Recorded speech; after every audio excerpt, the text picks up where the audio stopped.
The shotgun blast echoed across the frozen Montana valley as Clara Jensen stood on her porch snow, swirling around her weathered boots. "Get off my land!" she shouted at the two figures approaching through the blizzard, a man and a small boy, both near collapse. But when the cowboy lifted his face, revealing eyes that held no threat, only desperate hope, Clara's finger trembled on the trigger. "Please," he said, his voice barely audible above the howling wind. "My son is dying." Those three words shattered something inside her that she'd kept frozen for years. This is the story of a woman who thought love had passed her by until a stranger arrived in a snowstorm and proved that some hearts just need the right person to thaw them. If you're watching from anywhere in this wide world, let me know your city in the comments. I'd love to see how far this tale of unexpected love can travel. The winter of 1882 had been particularly cruel to the Montana Territory and to no one more than Clara Jensen. At 51, she had already lived through more hardship than most people see in a lifetime. The small homestead that had once thrived under her late husband's care now stood as a monument to her stubborn refusal to surrender.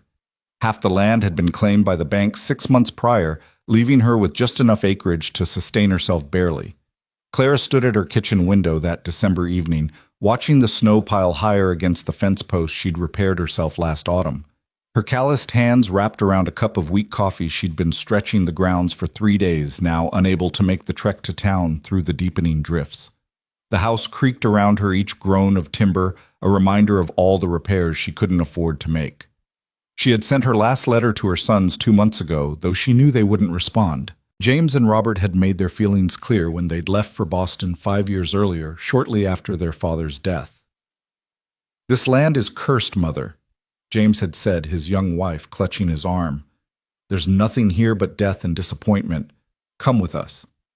But Clara couldn't leave. This land held her husband's grave, 23 years of memories and the last vestiges of her pride.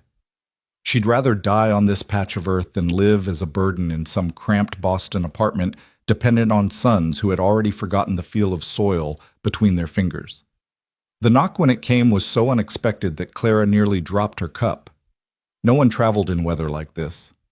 The nearest neighbor, old Pete Morrison, lived 8 miles east, and he wouldn't venture out in this storm unless his place was on fire. The pounding came again, more desperate this time. Clara moved to the door, her hand instinctively reaching for the shotgun she kept loaded beside it. Through the small window, she could make out 2 shapes in the swirling white one, tall one, small. The taller figure was supporting the smaller one, and both were coated in so much snow they looked like ghosts. "Please." The voice was male hoarse with cold. "We need help." Every instinct Clara had developed in her years alone screamed at her not to open that door.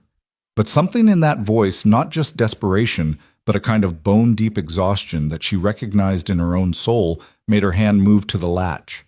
She opened the door with the shotgun visible, but not quite aimed. The man on her porch was perhaps 35, with dark hair plastered to his head by melting snow. His face was reddened by windburn, his lips nearly blue. But it was the child in his arms that made Clara lower the gun completely. The boy couldn't have been more than 7, and his small face was alabaster pale, his breathing shallow. "My son," the man said, and those 2 words carried the weight of the world. "The fever. 3 days now. Our wagon broke an axle 5 miles back. I saw your smoke." Clara stood frozen for a moment that felt like an eternity. She had built these walls around herself for good reason. Letting strangers in meant risk of theft, of violence, of complications she couldn't afford.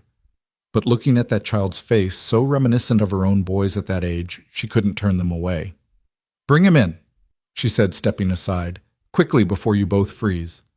The man stumbled through the doorway, and Clara got her first good look at him in the lamplight.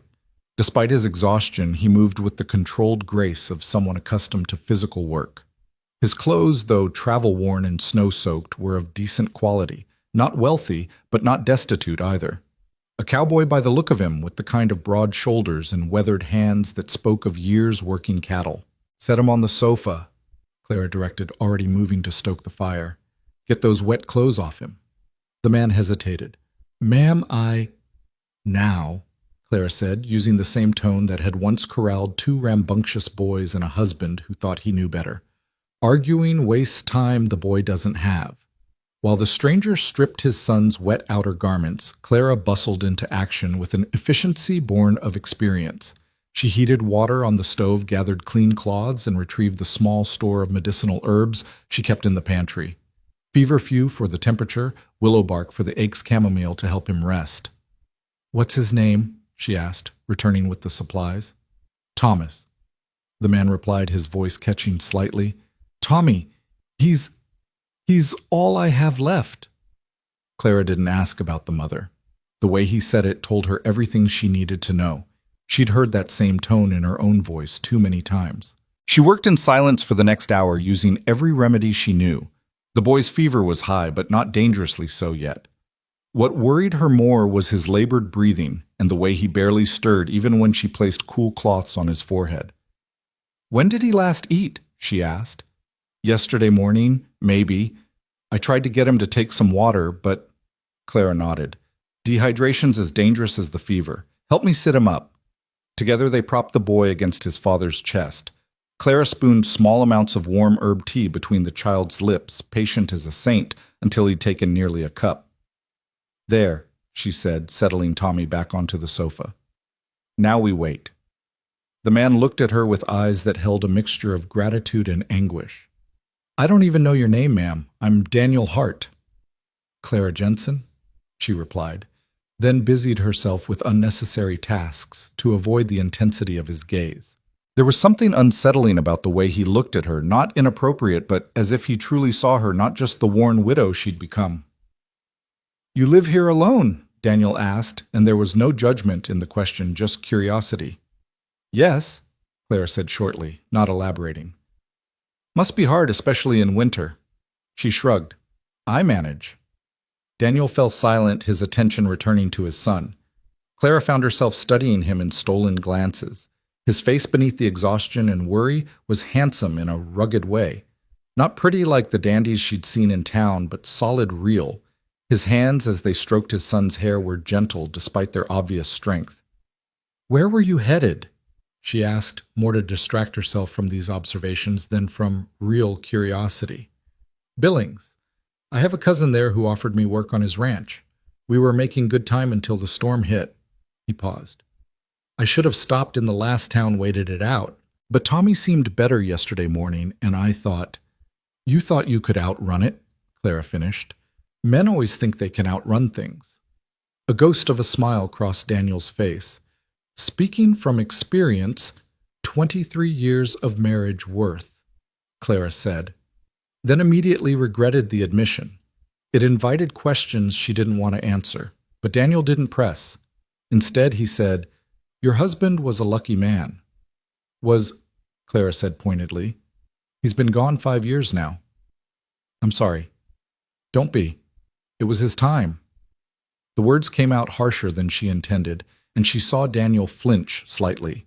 She softened her tone. "The consumption. It was a mercy at the end." They sat in companionable silence for a while, the only sounds the crackling fire and Tommy's labored breathing. Outside, the storm raged on, wind rattling the windows and snow piling against the walls.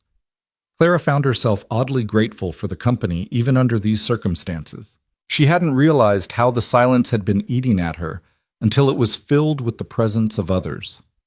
Around midnight, Tommy stirred. His eyes fluttered open, unfocused at first, then settling on his father's face. "Pa!" Daniel's whole body sagged with relief. "I'm here, son. I'm right here." "Where are we?" "Somewhere safe." Daniel said, his voice thick with emotion. "This kind lady, Mrs. Jensen, she's taking care of us." Tommy's gaze shifted to Clara, and she was struck by how much the boy's eyes resembled his father's, the same deep brown, the same intensity. "Are you an angel?" the boy asked, his voice small and serious. Clara actually laughed, a sound she hadn't made in months. "No child, just a woman with a warm fire and some medicine." "You look like an angel," Tommy insisted. Then his eyes drooped closed again. Daniel's cheeks colored slightly. "He's still feverish. He doesn't—" "It's fine." Clara said, though she felt an unexpected warmth in her chest at the child's words. Children say what they think. It's adults who learn to lie. She checked Tommy's forehead. The fever had broken, leaving him clammy but cooler. He'll need to rest for several days, she said. You can't travel in this weather anyway. Mrs. Jensen, we've already imposed. You've done nothing of the sort, Clara interrupted. That boy needs rest and proper food. You look like you could use the same. I have the room and… She paused, struggling with the admission. I could use the help around here if you're willing to work for your keep. Daniel studied her for a long moment. You don't know anything about us. I know you nearly killed yourself trying to save your son, Clara said. That tells me enough. Something passed between them, then an understanding that went beyond words. Daniel nodded slowly. We'll work for our keep, and thank you. Clara stood abruptly uncomfortable with the gratitude. The spare room is down the hall. It's not much, but it's warm. We can move the boy when he's stronger. I'll stay with him tonight, Daniel said. I expected as much. There are blankets in the chest. I'll make breakfast at dawn. She turned to leave, but Daniel's voice stopped her. Mrs. Jensen, why did you open the door? Most people wouldn't have not in a storm like this, not to strangers. Clara considered the question. Why had she…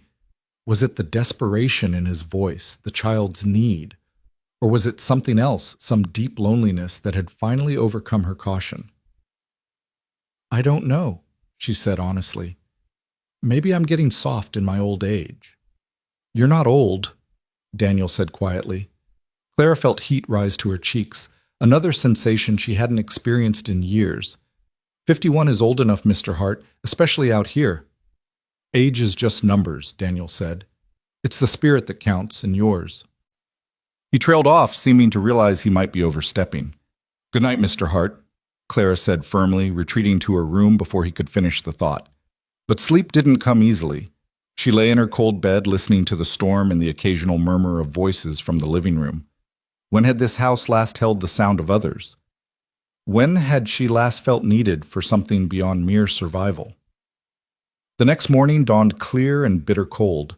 Clara rose before the sun, as was her habit, and found Daniel already awake tending the fire. You should be resting, she said. I'm used to early mornings, he replied. Cattle don't care if you're tired. You're a rancher. Had a small spread in Wyoming until… He didn't finish, but Clara could fill in the blanks. Disease, drought. Indians, bandits, there were 100 ways to lose everything out here. Well, there's no cattle here, Clara said. Just chickens, and they're probably frozen solid in this weather. I could check on them, Daniel offered. And I noticed your barn door was hanging loose. I could fix that. With what I haven't got proper tools or supplies. I'm good with my hands, Daniel said, then colored slightly at the possible implications. I mean, I can make do with what's available. Clara found herself hiding a smile when was the last time she'd seen a grown man blush. There might be some old tools in the barn. My husband's. I haven't touched them since… I'll be careful with them, Daniel promised. Tommy slept most of that first day, waking only to take broth and medicine. While Daniel worked on the barn, Clara found herself checking on the boy, frequently drawn by some maternal instinct she'd thought had died with her son's departure. During one of these checks, Tommy caught her hand with his small one. You smell nice, he said drowsily, like Mama used to. What happened to your mother-child? Clara asked gently. She got sick last winter. Pa said she went to heaven. The boy's eyes, so young yet already touched by loss, met hers. Is heaven nice? I'm sure it is, Clara said, though her own faith had been sorely tested over the years.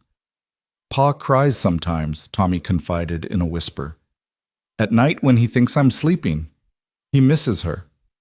Clara's heart clenched. She knew that particular pain too well, the crying when you thought no one could hear the ache that never quite went away. He's lucky to have you, she told the boy. I'm lucky to have him too, Tommy said with the simple wisdom of children. And now we have you. Just until the storm passes and you're well, Claire reminded him, but the words felt hollow even to her. Daniel returned as the sun was setting, his cheeks red from cold, but his eyes bright with accomplishment. I fixed the barn door and secured the chicken coop. Lost 2 birds to this hold, I'm afraid, but the rest are alive. 2 is better than all of them, Clara said pragmatically. Sit. You need to eat. She'd made a proper meal for the first time in weeks, venison stew, with the last of her preserved vegetables bred from dough she'd been nursing along, even a pot of real coffee from her dwindling supply. Daniel ate with the appreciation of a man who'd been living on trail food, but it was the way he watched her that made Clara self-conscious. Not lustfully, but with a kind of wondering respect, as if she were something unexpected and precious. "This is excellent," he said. "Tommy's mother would have—" He stopped, pain flickering across his face. "Tell me about her," Clara said, surprising herself with the request. Daniel set down his spoon. "Elizabeth, we met in Ohio, married young. She was delicate, beautiful like a china doll, but not made for frontier life. She tried, God knows she tried, but the isolation, the hardship, it wore her down. When the typhoid came through last winter, she didn't have the strength to fight it." "I'm sorry," Clara said, meaning it. "She made me promise to give Tommy a better life," Daniel continued. "That's why we're heading to Billings. My cousin has a prosperous ranch, a town nearby with a school. Tommy deserves that stability, education, a chance at something more." Clara nodded, understanding all too well the desire to give your children better than what you had. "My boys are in Boston," she found herself saying. "They're clerks in a shipping office. They wear suits and have clean hands and wives who've never butchered a chicken. You must be proud." "I suppose," Clara said, though the word proud stuck in her throat. "They're alive and prosperous. That's what matters." Daniel studied her. "But you miss them." It wasn't a question, and Clara didn't answer. She stood to clear the dishes, but Daniel stopped her with a gentle hand on her wrist. The touch sent an unexpected jolt through her. "Thank you," he said simply, "for everything." Clara pulled away, flustered. "It's common decency, nothing more." But as she washed the dishes, she could still feel the warmth of his fingers on her skin. The storm continued for 3 more days. Daniel made himself useful in ways Clara hadn't even realized she needed, patching holes in the walls, fixing a broken chair, chopping enough wood to last a month. Tommy grew stronger each day, his natural exuberance returning. The boy followed Clara around like a shadow when his father was working, chattering about everything and nothing. "Do you know how to make snow angels?" he asked on the 3rd day. "I used to," Clara admitted. "My boys love them. Could you show me when I'm better?" "Perhaps," Clara said, though she couldn't imagine her 51-year-old body flailing in the snow. "Pa says you're sad," Tommy announced with a child's brutal honesty. "He says you're like a flower that forgot how to bloom." Clara's hands stilled in their mending. "Your father talks too much." "He says you're pretty too," Tommy continued, oblivious to her discomfort. "He told Mr. Morrison that when he came to check on us." Pete Morrison had indeed stopped by that morning, having seen the smoke from Clara's chimney and worried about her in the storm. His shock at finding strangers in her home had been poorly concealed, and Clara could only imagine what gossip would spread once the weather cleared. "He didn't want to marry anyone after Mama," Tommy was saying. "But I heard him tell Mr. Morrison that you're different. You're strong." "Tommy!" Daniel's voice came from the doorway, gentle but firm. "That's enough chattering. Let Mrs. Jensen work." The boy scampered off, but not before Clara caught the look of embarrassment on Daniel's face. "Children," he said apologetically. "They do say the most remarkable things," Clara agreed, focusing intently on her sewing. Daniel cleared his throat. "The storm's breaking. We'll be able to leave tomorrow, maybe the day after." Something cold settled in Clara's chest. Of course they would leave. That had always been the plan. They had somewhere to go, a future waiting for them. She was just a way station in their journey. "Of course," she said, her voice steady, "I'll pack some provisions for your travel." "Clara," Daniel said, and the use of her first name made her look up. But whatever he was going to say was interrupted by Tommy running in, exclaiming about a rainbow visible through the window. The moment passed, leaving Clara wondering what words had gone unspoken. That evening, their last together felt different. Tommy was well enough to stay up past sunset, and he insisted Clara tell him stories about her life on the homestead. She found herself sharing tales she hadn't thought about in years. The time a bear had tried to break into the chicken coop and her husband had chased it off in his nightshirt, the year grasshoppers ate everything except the turnips, and they'd lived on turnip soup for 3 months the day her eldest son had delivered his first calf, all by himself, at age 12. "You've lived an extraordinary life," Daniel said when she finished. Clara shook her head. "Just an ordinary life with extraordinary moments. That's all any of us get. Some of us get lucky enough to share those moments with remarkable people." Daniel said, his eyes never leaving her face. Clara felt that warmth again spreading through her chest like honey. She stood abruptly. "It's late. You should both rest. Tomorrow will be a long day." But tomorrow came too soon and not soon enough. Clara lay awake most of the night, alternating between wishing the strangers would leave so her life could return to its predictable loneliness and dreading the moment they would walk out her door. She rose even earlier than usual, preparing a breakfast that was perhaps more elaborate than necessary. Daniel and Tommy emerged dressed in their now dry travel clothes, looking like the strangers who had arrived rather than the familiar presences they'd become. "The road should be passable," Daniel said, though he seemed to be trying to convince himself.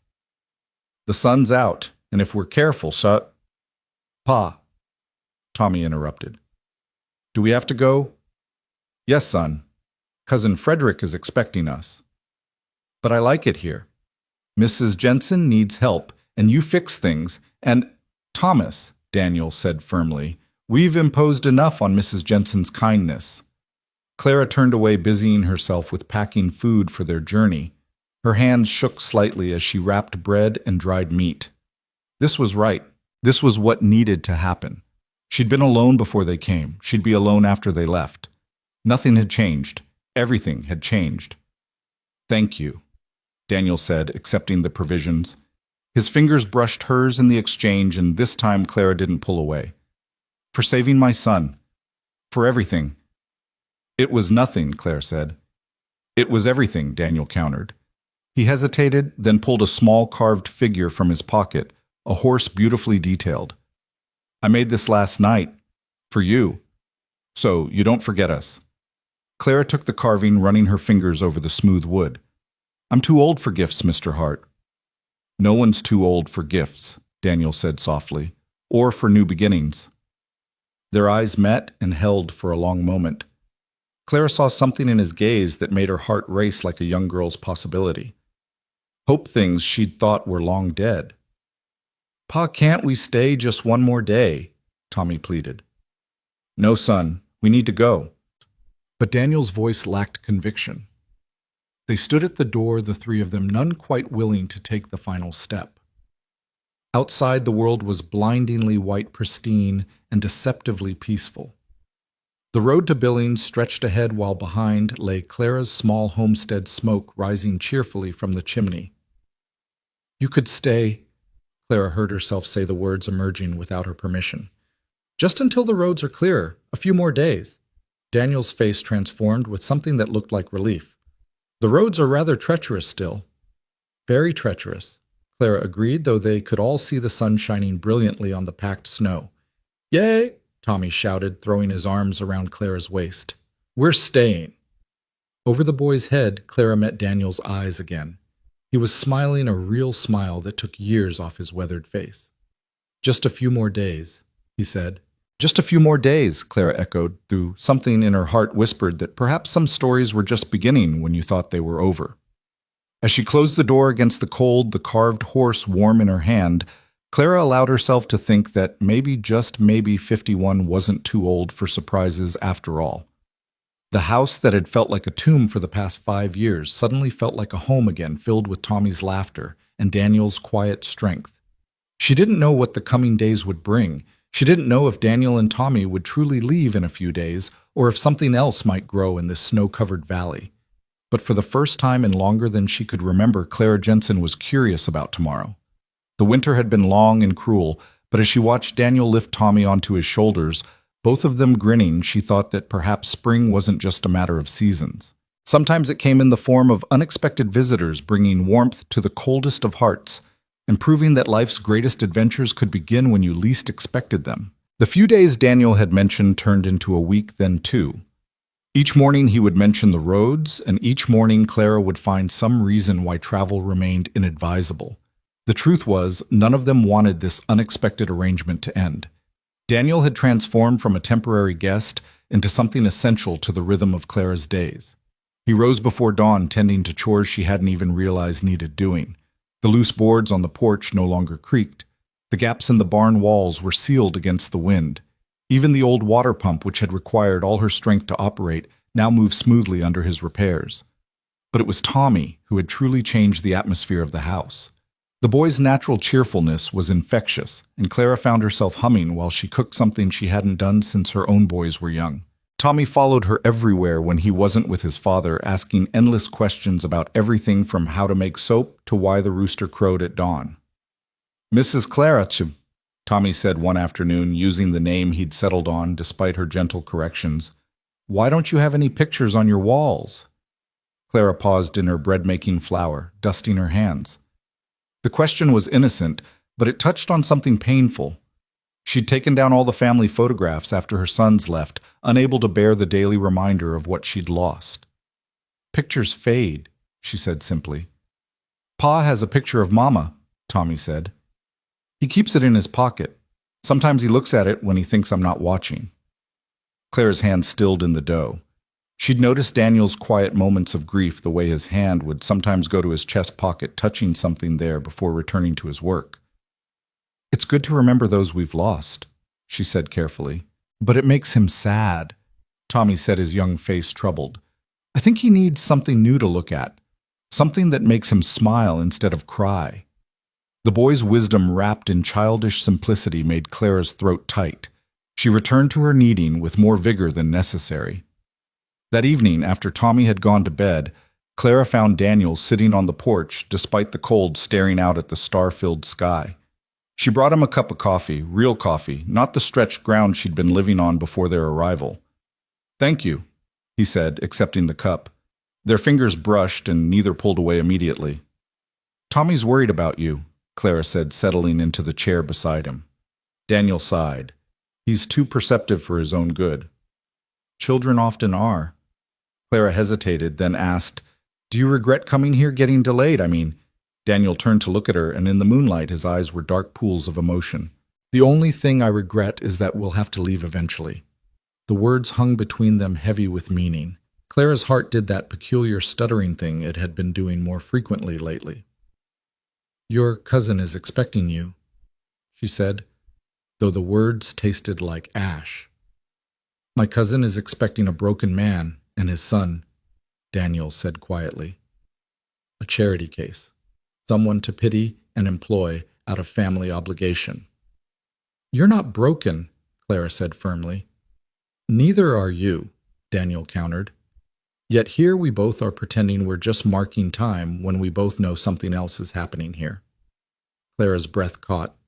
They'd been dancing around this for 2 weeks, this unnamed thing growing between them.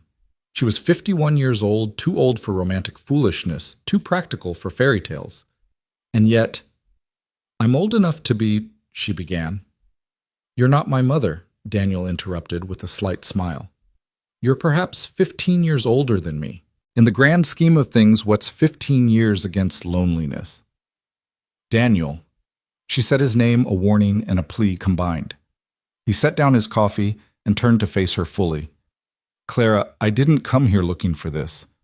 God knows after Elizabeth I thought I was done with feeling anything beyond duty to my son. But these 2 weeks, you've brought something back to life in me, in both of us." Clara stood abruptly, needing distance from the intensity of his gaze. "You're grateful, that's all. I saved your son, gave you shelter. You're confusing gratitude with what?" Daniel stood too, moving closer but not touching her.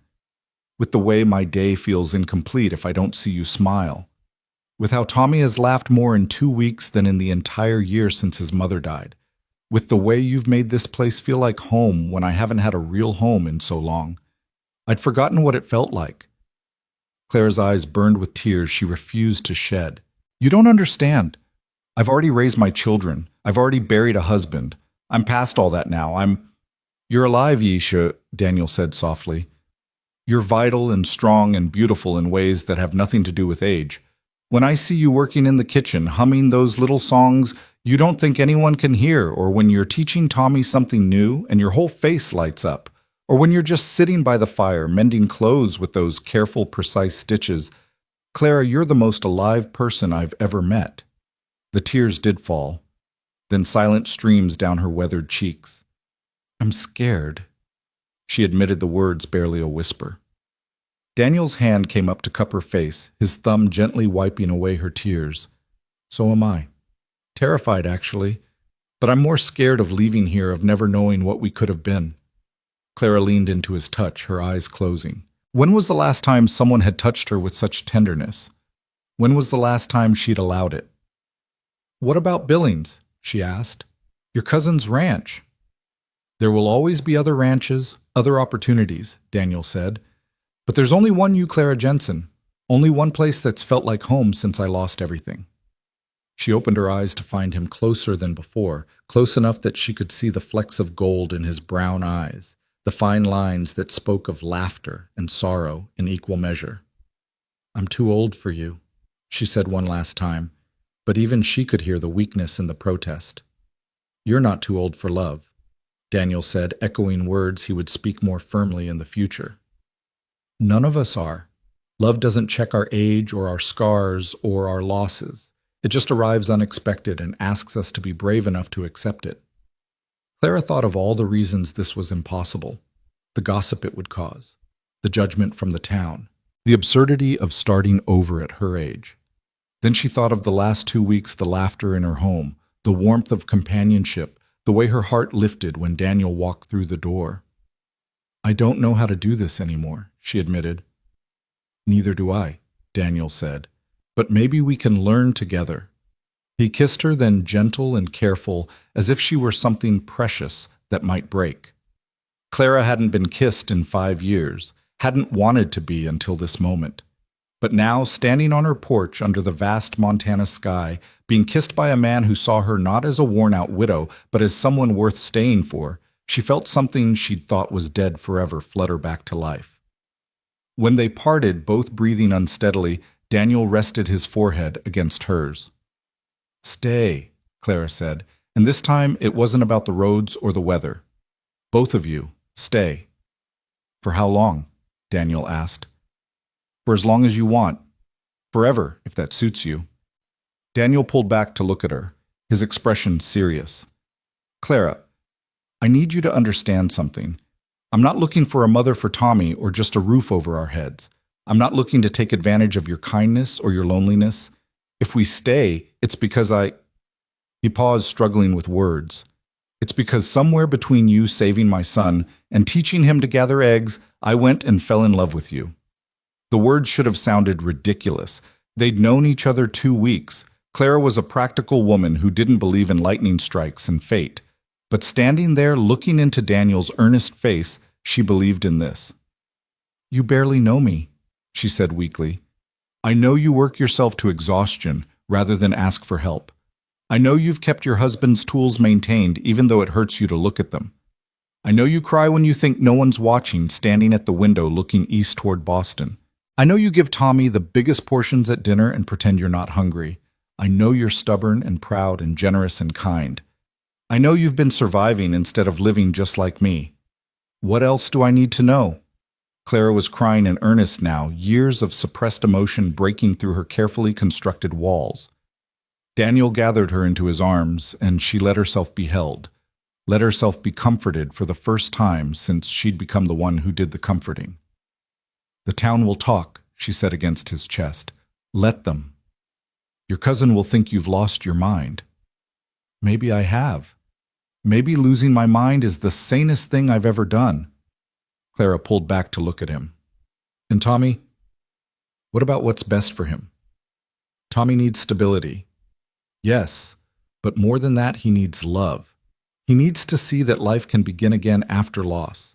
He needs what you've already given him, a home, not just a house. As if summoned by his name, Tommy's voice called from inside. But, Pa, Mrs. Clara, I had a bad dream. They separated, though Daniel kept hold of Clara's hand. Inside, they found Tommy standing in the hallway, rubbing his eyes, his hair sticking up in all directions. "Come here, sweetheart," Clara said, opening her arms. Tommy ran to her without hesitation, burying his face in her skirts. "I dreamed we left," he said, his voice muffled. "I dreamed we went away, and you were all alone again." Clara's eyes met Daniel's over the boy's head. "That was just a dream," she said softly. "Just a bad dream." "Are we staying?" Tommy asked, looking up at her with those impossibly large eyes. "Forever." Clara looked at Daniel, who nodded slightly, a smile playing at the corners of his mouth. "Would you like that?" Clara asked the boy. "To stay here with me?" "More than anything," Tommy said, then paused. "But only if you want us.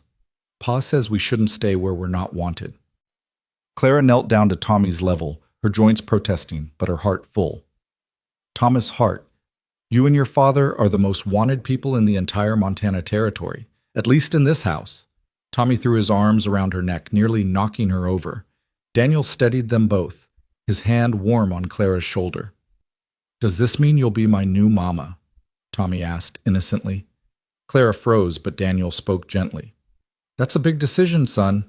Let's take things one day at a time, okay?" But Tommy was already moving on with the fluid attention of childhood. "Can we have pancakes for breakfast tomorrow, with the berry syrup?" "Of course," Clara said, standing with Daniel's help. "Now back to bed." After Tommy was settled, Daniel and Clara stood in the hallway, suddenly awkward with the weight of what had been decided. "We'll need to make arrangements," Daniel said. "I'll need to write to my cousin, explain, and I'll need to find work. I can't live on your charity."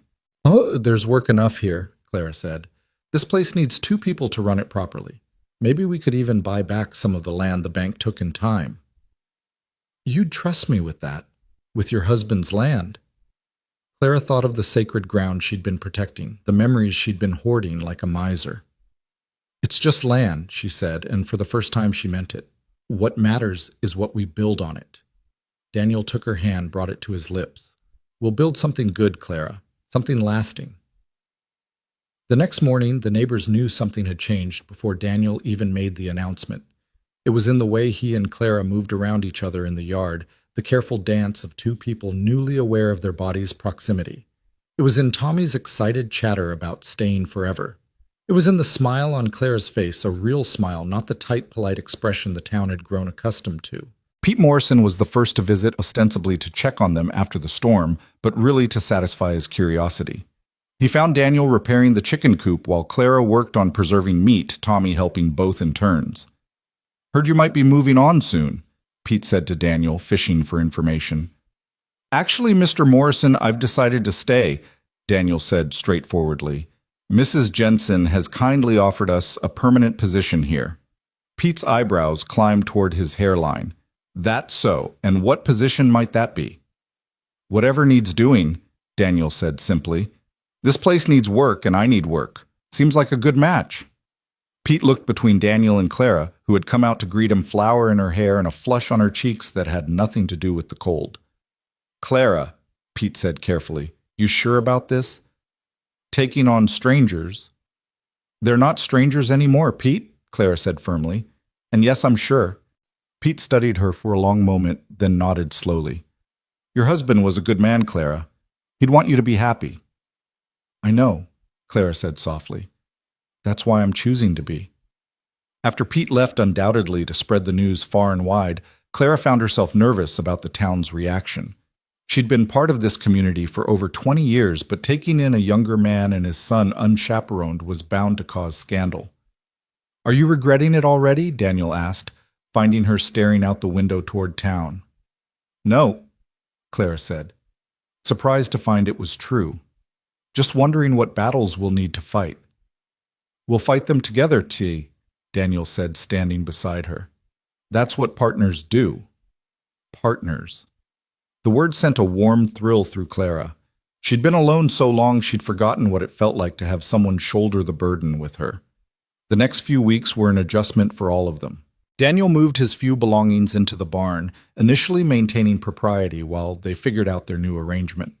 But he took his meals with Clara and Tommy and spent his evenings by their fire. The house, which had felt too large and empty for one person, now seemed exactly the right size. Daniel proved to be more than just a hard worker. He had a sharp mind for business, suggesting improvements to their farming operations that Clara hadn't considered. He negotiated with the bank representative who came calling, managing to arrange a payment plan that might allow them to reclaim some of the lost land within a year. "How do you know so much about finance?" Clara asked one evening after he'd spent an hour explaining his plans for expanding their vegetable garden into a proper market operation. Daniel looked embarrassed. "I wasn't always a rancher. Before I met Elizabeth, I worked in a bank in Cincinnati. I gave it up for her to chase the dream of our own land out west."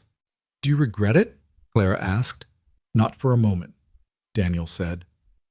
"That life led me here." Tommy, meanwhile, had transformed the house with his presence. He drew pictures that Clara tacked to the walls, filling the empty spaces she'd maintained for so long. He helped her cook standing on a stool to reach the counter, chattering about everything he was learning. He brought her wildflowers from the field weeds, really, but Clara placed them in a vase as if they were the finest roses. One afternoon, while Daniel was in town getting supplies, Tommy asked Clara a question that stopped her cold. "Mrs. Clara, why don't you have any children?" Clara's hands stilled in their sewing. "I do have children, 2 sons. They live in Boston now. But why don't they visit—" How to explain to a 7-year-old the complex web of resentment, disappointment, and abandonment that had driven her sons away? How to tell him that sometimes children grew up and decided their parents' lives weren't good enough for them? "Sometimes," Clara said carefully, "when children grow up, they need to make their own way in the world. Sometimes that takes them far from home." "But don't they miss you?" "I hope so," Clara said, though she doubted it. "But they have their own lives now." Tommy was quiet for a moment, then climbed into her lap, something he'd started doing recently. "Well, I'll never leave you," he declared, "even when I'm grown up. I'll build a house right next door and visit every day." Clara hugged him tightly, this child who wasn't hers but felt like he could be. "That sounds perfect," she said, her voice thick. When Daniel returned from town, his face was grim. Clara's stomach dropped, fearing the worst. Had someone said something? Had there been trouble? "What is it?" she asked. Daniel held up a letter. "From my cousin. He's heard about our arrangement." Clara took the letter with trembling hands. The words were harsh, judgmental. Frederick Hart called Daniel a fool, accused him of taking advantage of a vulnerable widow, suggested he was bringing shame on the family name by living in sin with a woman old enough to know better. "I'm sorry," Clara said, handing the letter back. "This is my fault. If you need to go to Billings to explain—" "Burn it," Daniel said. Clara blinked. "What? Burn it?" Daniel repeated, holding the letter out to her. "I don't need his approval or his job. I don't need family who would judge us without knowing anything about what we have here." Clara took the letter and without hesitation threw it into the fire. They watched it burn together, the judgmental words turning to ash and smoke. "There will be more letters like that," Clara warned. "More judgment." "Then we'll need a bigger fire," Daniel said. That night after Tommy was asleep, Daniel came to Clara with a proposition that made her heart race. "Marry me," he said simply, standing in her kitchen as if he were asking about the weather. Clara nearly dropped the plate she was drying. "Daniel." "Hear me out," he said, moving closer. "I know it's fast. I know people will talk regardless. But Clara, I don't want to court you properly and wait a respectable period and dance around what we both know is happening here.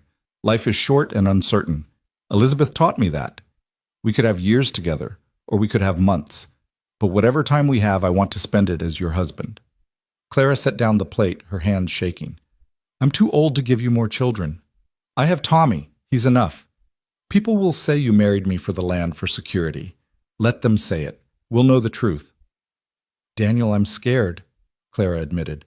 "I've been alone so long I don't know how to be married again. I don't know how to share my life, my bed, my future. What if I'm too set in my ways? What if—" Daniel silenced her with a kiss deeper than their first, full of promise and passion. When they parted, Clara was breathless. "We'll figure it out together," he said. "That's what marriage is, 2 people choosing to figure life out together no matter what comes." Clara thought of all the reasons to say no. Then she thought of the last month, how the house had come alive again, how she'd come alive again. She thought of Tommy's laughter, Daniel's steady presence, the way the three of them fit together like pieces of a puzzle she hadn't known was incomplete. Yes, she said, the word escaping before she could second-guess herself. Daniel's face broke into a grin that made him look like a boy himself. He picked her up and spun her around both of them, laughing like young lovers instead of weathered survivors of loss. When, he asked, setting her down but keeping her close. Soon, Clara said, surprising herself with her urgency. Before I lose my nerve. Tomorrow. The circuit preacher won't be through for another month. Then we'll go to town. The justice of the peace can marry us. Clara thought of the scandal it would cause marrying so quickly, without ceremony, without the proper mourning period for Daniel's wife. Then she thought of how little any of that mattered compared to the joy bubbling up in her chest. Saturday, she said. We'll go Saturday. Daniel kissed her again, and Clara let herself melt into it. Let herself feel young and desired and hopeful. Tommy, of course, was ecstatic when they told him the next morning, "You're getting married. Really, truly married." "Really, truly," Daniel confirmed, "if that's okay with you." Tommy launched himself at them both, his small arms trying to encompass them in a group hug. "It's the best thing ever. Can I call you Mama now?" he asked Clara. Clara's eyes filled with tears. "If you want to, sweetheart." "Mama." Tommy tested the word, then nodded decisively. Mama Clara. The trip to town that Saturday was both nerve-wracking and exhilarating. Clara wore her best dress, the blue one she'd packed away after her husband's funeral. Daniel had trimmed his beard and put on his cleanest shirt. Tommy wore his church clothes and carried the rings, Clara's original wedding band, which she'd decided to wear again, and a simple band Daniel had bought in town with the last of his savings. The justice of the peace, Mr. Whitman, couldn't hide his surprise when they walked in. "Mrs. Jensen, is everything all right?" "Everything's fine, Mr. Whitman. We're here to be married." Whitman's eyes went to Daniel, then to Tommy, then back to Clara. "Married? But that is... How long have you known each other?" "Long enough," Clara said firmly. "Are you going to marry us or not?" Whitman clearly wanted to object to counsel them about hasty decisions and proper courtship periods. But something in Clara's expression, perhaps the first real happiness he'd seen on her face in 5 years, stopped him. "Very well," he said. "You'll need witnesses." "We'll find some," Daniel said. They recruited Whitman's secretary and, surprisingly, Mrs. Patterson from the general store, who had always had a soft spot for Clara. "About time you found happiness again, dear," Mrs. Patterson whispered to Clara as they prepared. "Don't let anyone tell you different." The ceremony was simple, just the legal words required. But when Daniel said his vows, his voice was thick with emotion. "Clara, you saved my son's life, but more than that, you saved mine. You've shown me that love doesn't end with loss, that life can begin again when we least expect it. I promise to work beside you, laugh with you, and love you for whatever time God grants us." Clara's own vows came from the heart. "Daniel, you and Tommy have brought light back into a house I'd turned into a tomb. You've reminded me that I'm more than a widow, more than a woman past her prime. I'm alive, and I choose to live that life with you, come what may." When Whitman pronounced them married and Daniel kissed her, Clara heard Mrs. Patterson sniffle and even saw Whitman's secretary wipe his eyes. Tommy cheered loud enough to be heard in the next county. They returned home as a family official and legal. That night, after Tommy was asleep, Daniel came to Clara's room. Their room now with a nervousness that was endearing in a man his age. "It's been a long time for me, too," he admitted, standing uncertainly by the door. Clara, who had been brushing her hair, set down the brush and held out her hand. "Then we'll be patient with each other." What followed was tender and sweet, two people rediscovering intimacy after loss, finding comfort and passion in equal measure. Afterward, lying in Daniel's arms, Clara felt a completeness she hadn't experienced in years. No regrets. Daniel asked, his fingers tracing patterns on her shoulder. "None," Clara said, and meant it. "You... only that I didn't find you sooner." They were quiet for a moment, then Clara said, "The town will be in an uproar tomorrow." "Good," Daniel said. "Give them something interesting to talk about for once." Clara laughed, the sound free and unrestrained. "You're a troublemaker, Mr. Hart." "Mrs. Hart," Daniel corrected, and the name sent a thrill through Clara. "And yes, I am. but I'm your troublemaker now." The predicted uproar did come. Some neighbors were scandalized by the quick marriage. Others were surprisingly supportive. Pete Morrison summed up the general feeling when he stopped by a week later. "Clara, I've known you for 15 years, he said. "I've watched you work yourself to the bone alone and proud. If this man makes you happy, if he treats you and this land right, then to hell with what anyone else thinks." The real test came when Clara's sons got word of her remarriage. The letter from James was harsh, accusing her of dishonoring their father's memory, of acting like a foolish old woman. Robert's was slightly kinder, but still disapproving, suggesting she'd been taken advantage of in her loneliness. Clara read the letters once, then handed them to Daniel. "What should I do? What do you want to do?" Clara thought about it. "I want to write them back. I want to tell them that I've found happiness again, that their father would have wanted this for me. I want to invite them to visit to meet you and Tommy, to see that I'm not some addled old fool, but a woman who chose love over loneliness." "Then do that," Daniel said simply. So she did. She wrote heartfelt letters to both sons explaining her decision, sharing her joy, extending an invitation. She didn't know if they would respond, if they would ever understand. But she had tried, and that was all she could do. As autumn settled over the valley, Clara stood on her porch, their porch watching Daniel and Tommy work in the garden. They were harvesting the last of the vegetables, Tommy chattering excitedly about the upcoming harvest festival in town.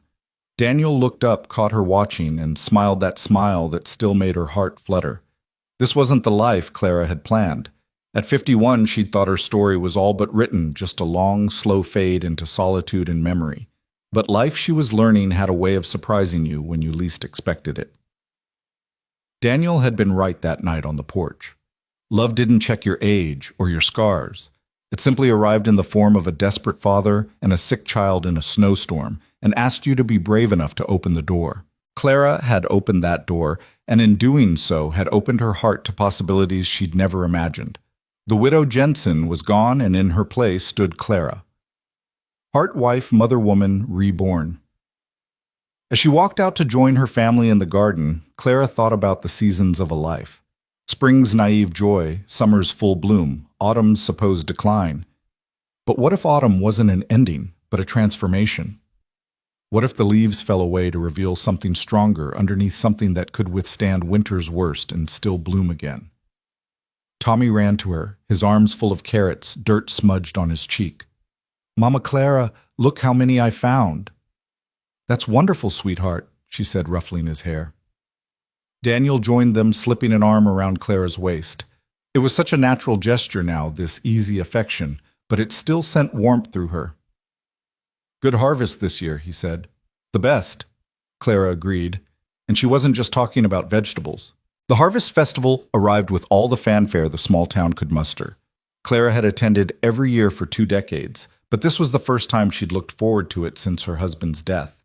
As she adjusted Tommy's collar for the 3rd time, Daniel caught her nervous hands. "They've already formed their opinions," he said gently. "Tonight won't change them." "I know," Clara said, though her stomach churned with anxiety. "I just want Tommy to feel welcome. Children can be cruel when their parents whisper." Daniel kissed her forehead. "He has us. That's enough." But Clara noticed how Daniel's jaw tightened when they entered the town square, and conversation stopped mid-sentence. Women who had nodded politely to her for years now turned away, pulling their children closer. Men who had tipped their hats to her now stared at Daniel with barely concealed hostility. "Maybe we should go," Clara whispered. "No," Daniel said firmly, his hand finding hers. "We have as much right to be here as anyone." Tommy, oblivious to the tension, tugged them toward the pie contest table. "Mama Clara, did you enter your apple pie?" "I did, sweetheart." Mrs. Henderson, who ran the contest, looked uncomfortable when they approached. "Clara, there's been some discussion about whether, given the circumstances, whether what Mrs. Henderson," Clara asked, her voice steady despite her racing heart, "whether it's appropriate for you to enter, considering," she glanced at Daniel meaningfully, "considering I'm legally married, considering I'm happy," Clara's voice rose slightly, "or considering I've dared to live my life instead of dying slowly like everyone expected." The nearby crowd had gone silent, everyone pretending not to listen while hanging on every word. Mrs. Henderson flushed. There's no need for that tone, Clara. We're simply concerned about maintaining certain standards. Standards. Daniel interrupted, his voice calm but firm. My wife has been part of this community for over 20 years. She's helped birth half the children here, nursed sick neighbors through fever, shared what little she had during hard times. What standard has she violated except refusing to remain a grieving widow forever? You don't understand Mr. Hart, Mayor Thompson said, stepping forward. This is a respectable town. We have certain expectations. You have certain prejudices, Daniel corrected, and you're using them to punish a good woman for choosing happiness. Tommy, sensing the tension, pressed closer to Clara. Why is everyone angry? Before Clara could answer, another voice spoke up. They're not all angry, boy. Pete Morrison stepped forward, his weathered face set in determination. Behind him stood Mrs. Patterson from the general store and surprisingly young Mary Williams, whose baby Clara had helped deliver just last spring. Some of us remember what Clara did for this town, Pete continued. Some of us think she deserves whatever happiness she can find. She rushed into marriage with a stranger, Mrs. Henderson protested. It's unseemly. Unseemly. Mary Williams laughed bitterly. You want to talk about unseemly? How about when my husband left me with 3 children and no money? Where were your standards then? Clara was the only one who helped me, gave me credit at her egg stand when I couldn't pay, watched my children while I took in washing. But now she's the one who's unseemly. The crowd shifted uncomfortably. Other voices began to speak up, some supporting Clara, others defending the town's moral stance. The festival was threatening to turn into a public trial when Tommy's voice cut through the noise. Stop it! He shouted, breaking away from Clara to stand on a nearby crate. All of you stop being mean to my mama. The crowd fell silent, staring at this small boy with tears streaming down his face. She saved me, Tommy continued, his young voice carrying across the square. When I was sick, and Pa thought I was going to die, she saved me. She gave us food and medicine and a home. She teaches me letters and numbers and how to be good. She tucks me in every night and tells me stories and makes sure I say my prayers. She loves me and Pa, and we love her. Why is that bad? Why does that make you angry? Clara's heart broke and swelled simultaneously. She moved toward Tommy, but he wasn't finished. My real mama died, he said, his voice smaller now. I was sad all the time. Pa was sad too. We were so sad we forgot how to be happy. But Mama Clara made us remember. She made us a family again. And if you're mean to her, then you're mean to me and Pa too, and we don't need you anyway. We have each other. He jumped down from the crate and ran to Clara, who caught him in her arms, both of them crying now. Daniel wrapped his arms around them both, creating a protective circle against the world. The boy's right, a gravelly voice said. Old Samuel Brennan, the town's eldest resident, pushed through the crowd with his cane. I've lived in this town for 73 years. I've seen good people and bad sinners and saints. Clara Jensen. Clara Hart now is good people. Always has been. And if we run her off because she found love again, then we're the ones who should be ashamed. The old man's words carried weight. Slowly the crowd began to disperse, some looking ashamed, others still disapproving but less willing to voice it publicly. Mrs. Henderson huffed and turned away, but not before Clara saw uncertainty in her eyes. Pete Morrison approached them. Why don't you folks come sit with us? My wife's got a blanket spread out, and she made enough food for an army. It wasn't a complete victory, but it was a beginning. As they settled on the Morrisons' blanket, other families began to drift over. Not many, but enough. Mary Williams brought her children, who immediately engaged Tommy in a game. The Brennans joined them, then the Kowalskis, who ran the feed store. Thank you, Clara said to Pete. He shrugged. Town's got to decide what kind of place it wants to be. I figure a place that punishes happiness ain't worth living in. As the evening wore on, Clara began to relax. Daniel's hand found hers in the darkness as they watched Tommy play with the other children, his earlier tears forgotten in the joy of new friendships. The pie contest results were announced, and though Clara's pie didn't win, She suspected that was deliberate. Several people made a point of telling her it should have. But the real test came the next morning when they attended church. The congregation's reaction would set the tone for their future in the community. Clara dressed carefully, choosing her most conservative dress. Daniel wore his best suit, and Tommy was scrubbed until he shone. "Whatever happens," Daniel said as they approached the church, "we face it together." The whispers started the moment they entered. Clara kept her head high, leading her family to the pew she'd occupied for 20 years. A few families deliberately moved away, but others nodded in greeting. When Reverend Mitchell took the pulpit, the congregation held its breath. Today's sermon. He began, his eyes finding Clara's, is about love, specifically 1 Corinthians chapter 13. Clara felt Daniel's hand tighten on hers. "Love is patient," the Reverend read. "Love is kind. It does not envy. It does not boast. It is not proud. It does not dishonor others. It is not self-seeking. It is not easily angered. It keeps no record of wrongs." His gaze swept the congregation. How many of us can say we embody these words? How many of us choose kindness over judgment, patience over condemnation? Mrs. Henderson shifted uncomfortably in her front pew. "The scripture tells us that love never fails," Reverend Mitchell continued. "It doesn't say love has an age limit. It doesn't say love must follow our timeline or meet our approval. It simply says, love never fails." He paused, letting his words sink in. "I've been minister here for 15 years. In that time, I've seen Clara Jensen bear loss with grace work, with determination, and give with generosity. If she has found love again, who are we to question God's gift?"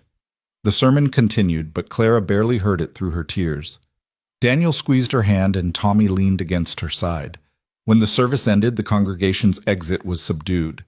But as the Hart family prepared to leave, Reverend Mitchell stopped them. "Clara, Daniel, might I have a word?" They followed him to his office, Tommy trailing behind. "I wanted to apologize," the Reverend said once the door was closed. "I should have performed your marriage ceremony. I let town gossip influence my judgment, and that was wrong." "It's done now," Clara said. "Yes, but I'd like to offer something, a blessing ceremony. Not a wedding since you're already married, but a public blessing of your union. It might help the community accept—" "No," Daniel interrupted. "Respectfully, Reverend, we don't need the community's acceptance. We have each other and we have God's blessing whether this town recognizes it or not."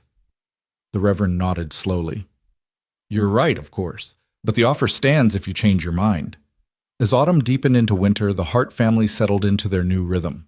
The town's attitude remained mixed, but the outright hostility faded into a general coolness from some quarters and warm acceptance from others.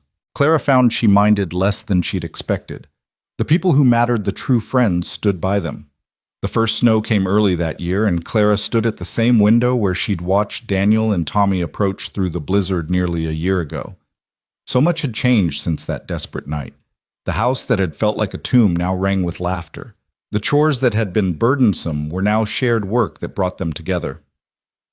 "Remember when you pointed that shotgun at us?" Daniel said, coming up behind her and wrapping his arms around her waist. "You were strangers on my land in a blizzard," Clara defended.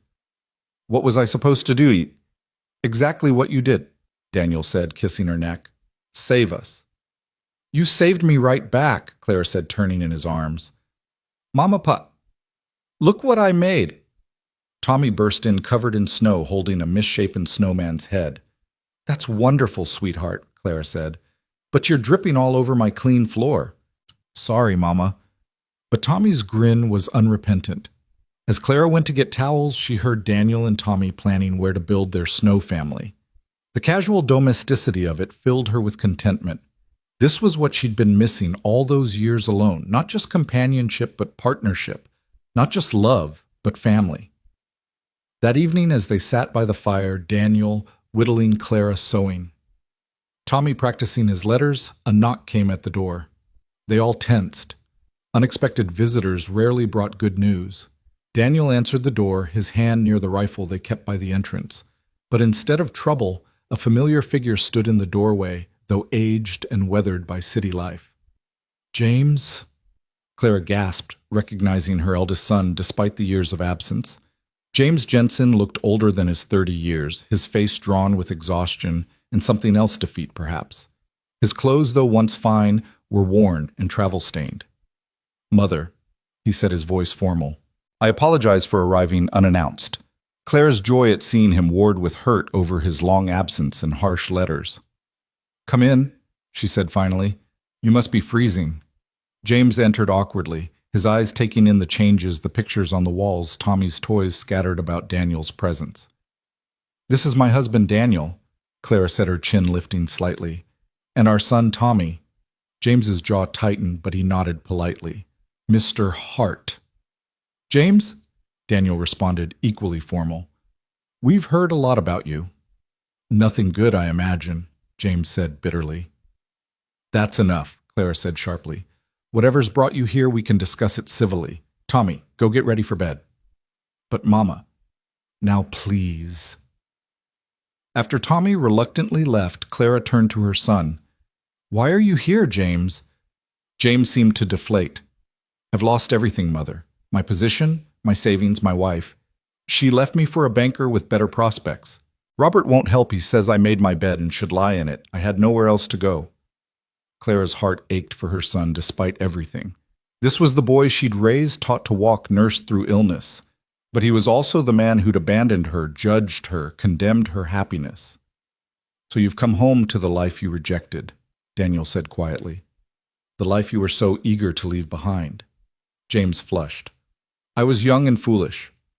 "You were cruel," Clara said, surprising herself with her bluntness. "Your letters when you left your condemnation of my marriage, you were cruel, James." "I know," James said, and to Clara's surprise, tears filled his eyes. "I know, Mother. I was so sure I was better than this place, better than—" He gestured helplessly. "I was wrong about everything." Clara wanted to go to him to comfort him as she had when he was small, but she held back, needing more than just his desperation. "What do you want from us, James?" she asked. "Shelter," he said simply. "Time to figure out what comes next. I can work. I know I never wanted to before, but I can learn. I just need a chance." Clara looked at Daniel, who gave her a small nod. This was her decision. "You can stay," she said finally, "but there are conditions. You'll work alongside Daniel, really work, not just go through the motions. You'll treat Tommy as your brother because that's what he is now, and you'll respect our marriage, our choices, our life. If you can't do those things, you're not welcome here." James nodded quickly. "I understand. Thank you." "Don't thank me yet," Clara said. "This life you ran from. It's hard. Harder than you remember, and we won't coddle you just because you're my son." "I don't expect coddling," James said, though he looked uncertain. Daniel stood. "There's a cot in the barn. It's warm enough with the animals, and there's a stove. You can stay there until we figure out something more permanent." It wasn't the warmest welcome, but it was more than James had probably expected. As he gathered his meager belongings, Clara touched his arm. "James, I'm glad you're safe. Whatever's happened between us, you're still my son." James's composure cracked slightly. "I don't deserve your kindness, Mother." "Maybe not," Clara said honestly. "But family isn't about what we deserve." The first weeks with James were awkward. He struggled with the physical labor, his soft city hands blistering from the work. Tommy was initially suspicious of this stranger, who was supposedly his uncle. Daniel remained polite but distant, watching to see if James would keep his promises.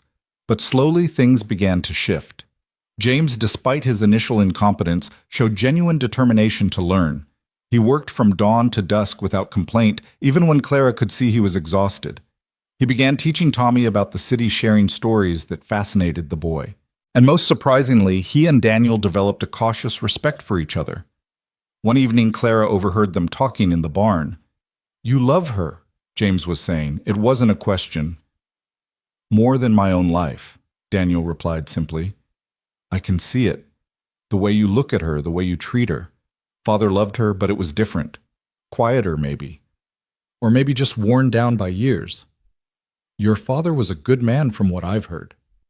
"He was," James agreed. "But he was also tired. The land broke him bit by bit. Mother held him together, but I think I think maybe she needed someone to hold her together too, and he was too exhausted to notice.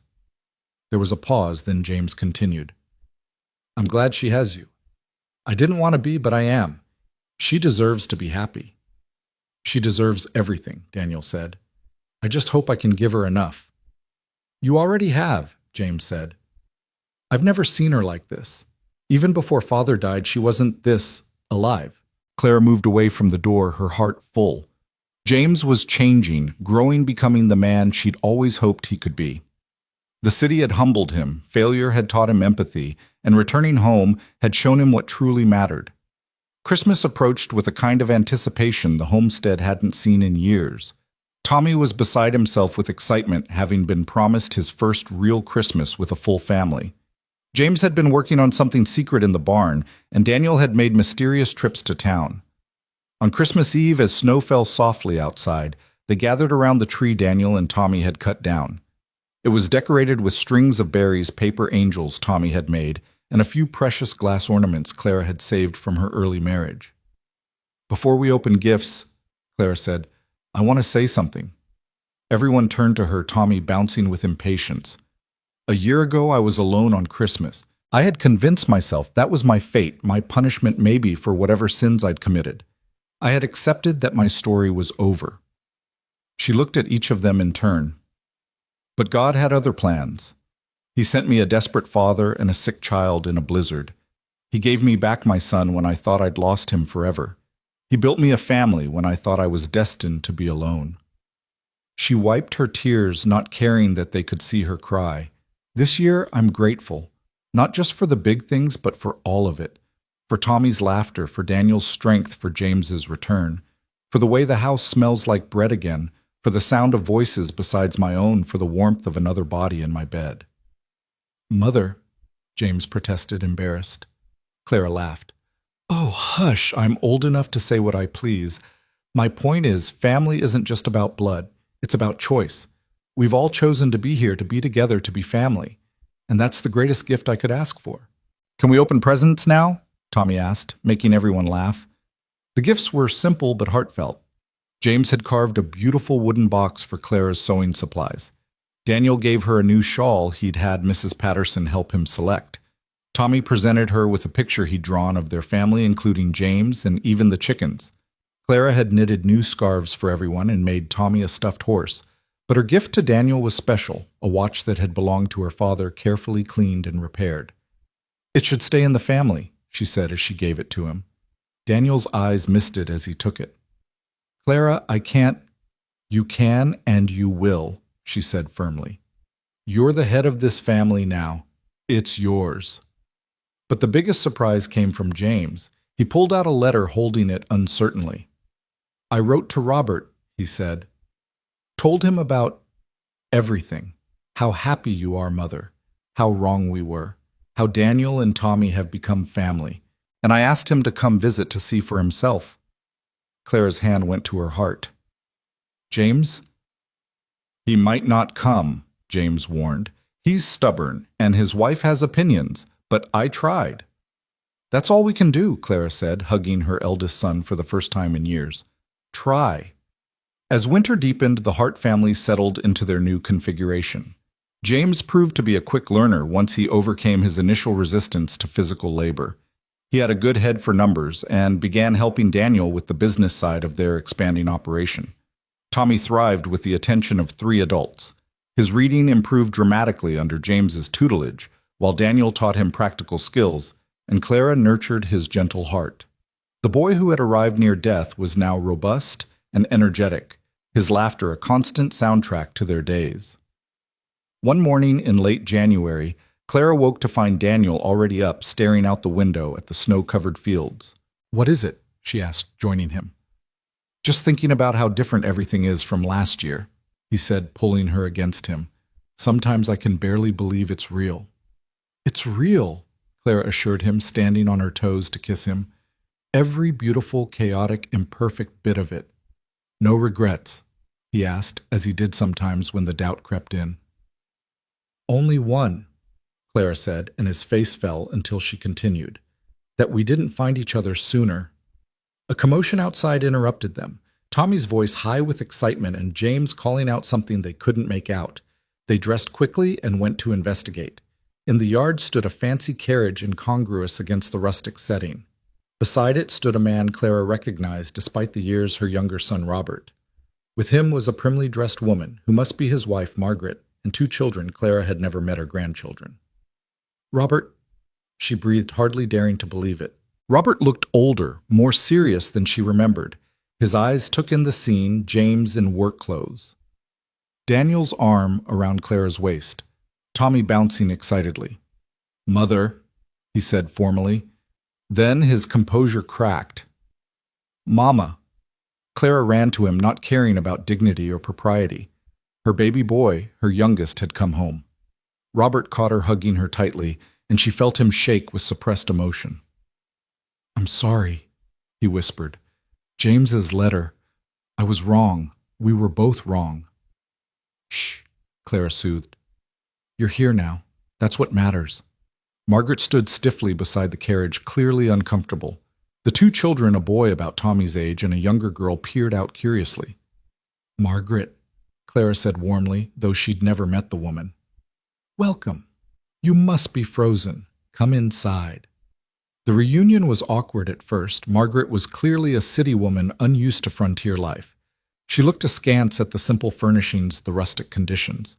But Tommy, with his natural charm, soon had the children engaged, and gradually the ice began to thaw. Over dinner, the story came out. Robert's business had been struggling. The same economic forces that had ruined James had hurt him too, though not as severely. James's letter had come at a moment when Robert was questioning everything about the life he'd built. "I realized," Robert said, looking at his mother, "that I'd traded family for the illusion of success. I had money and position, but I was miserable. Margaret was miserable. The children barely knew me because I worked all the time." "So what are you saying?" Clara asked.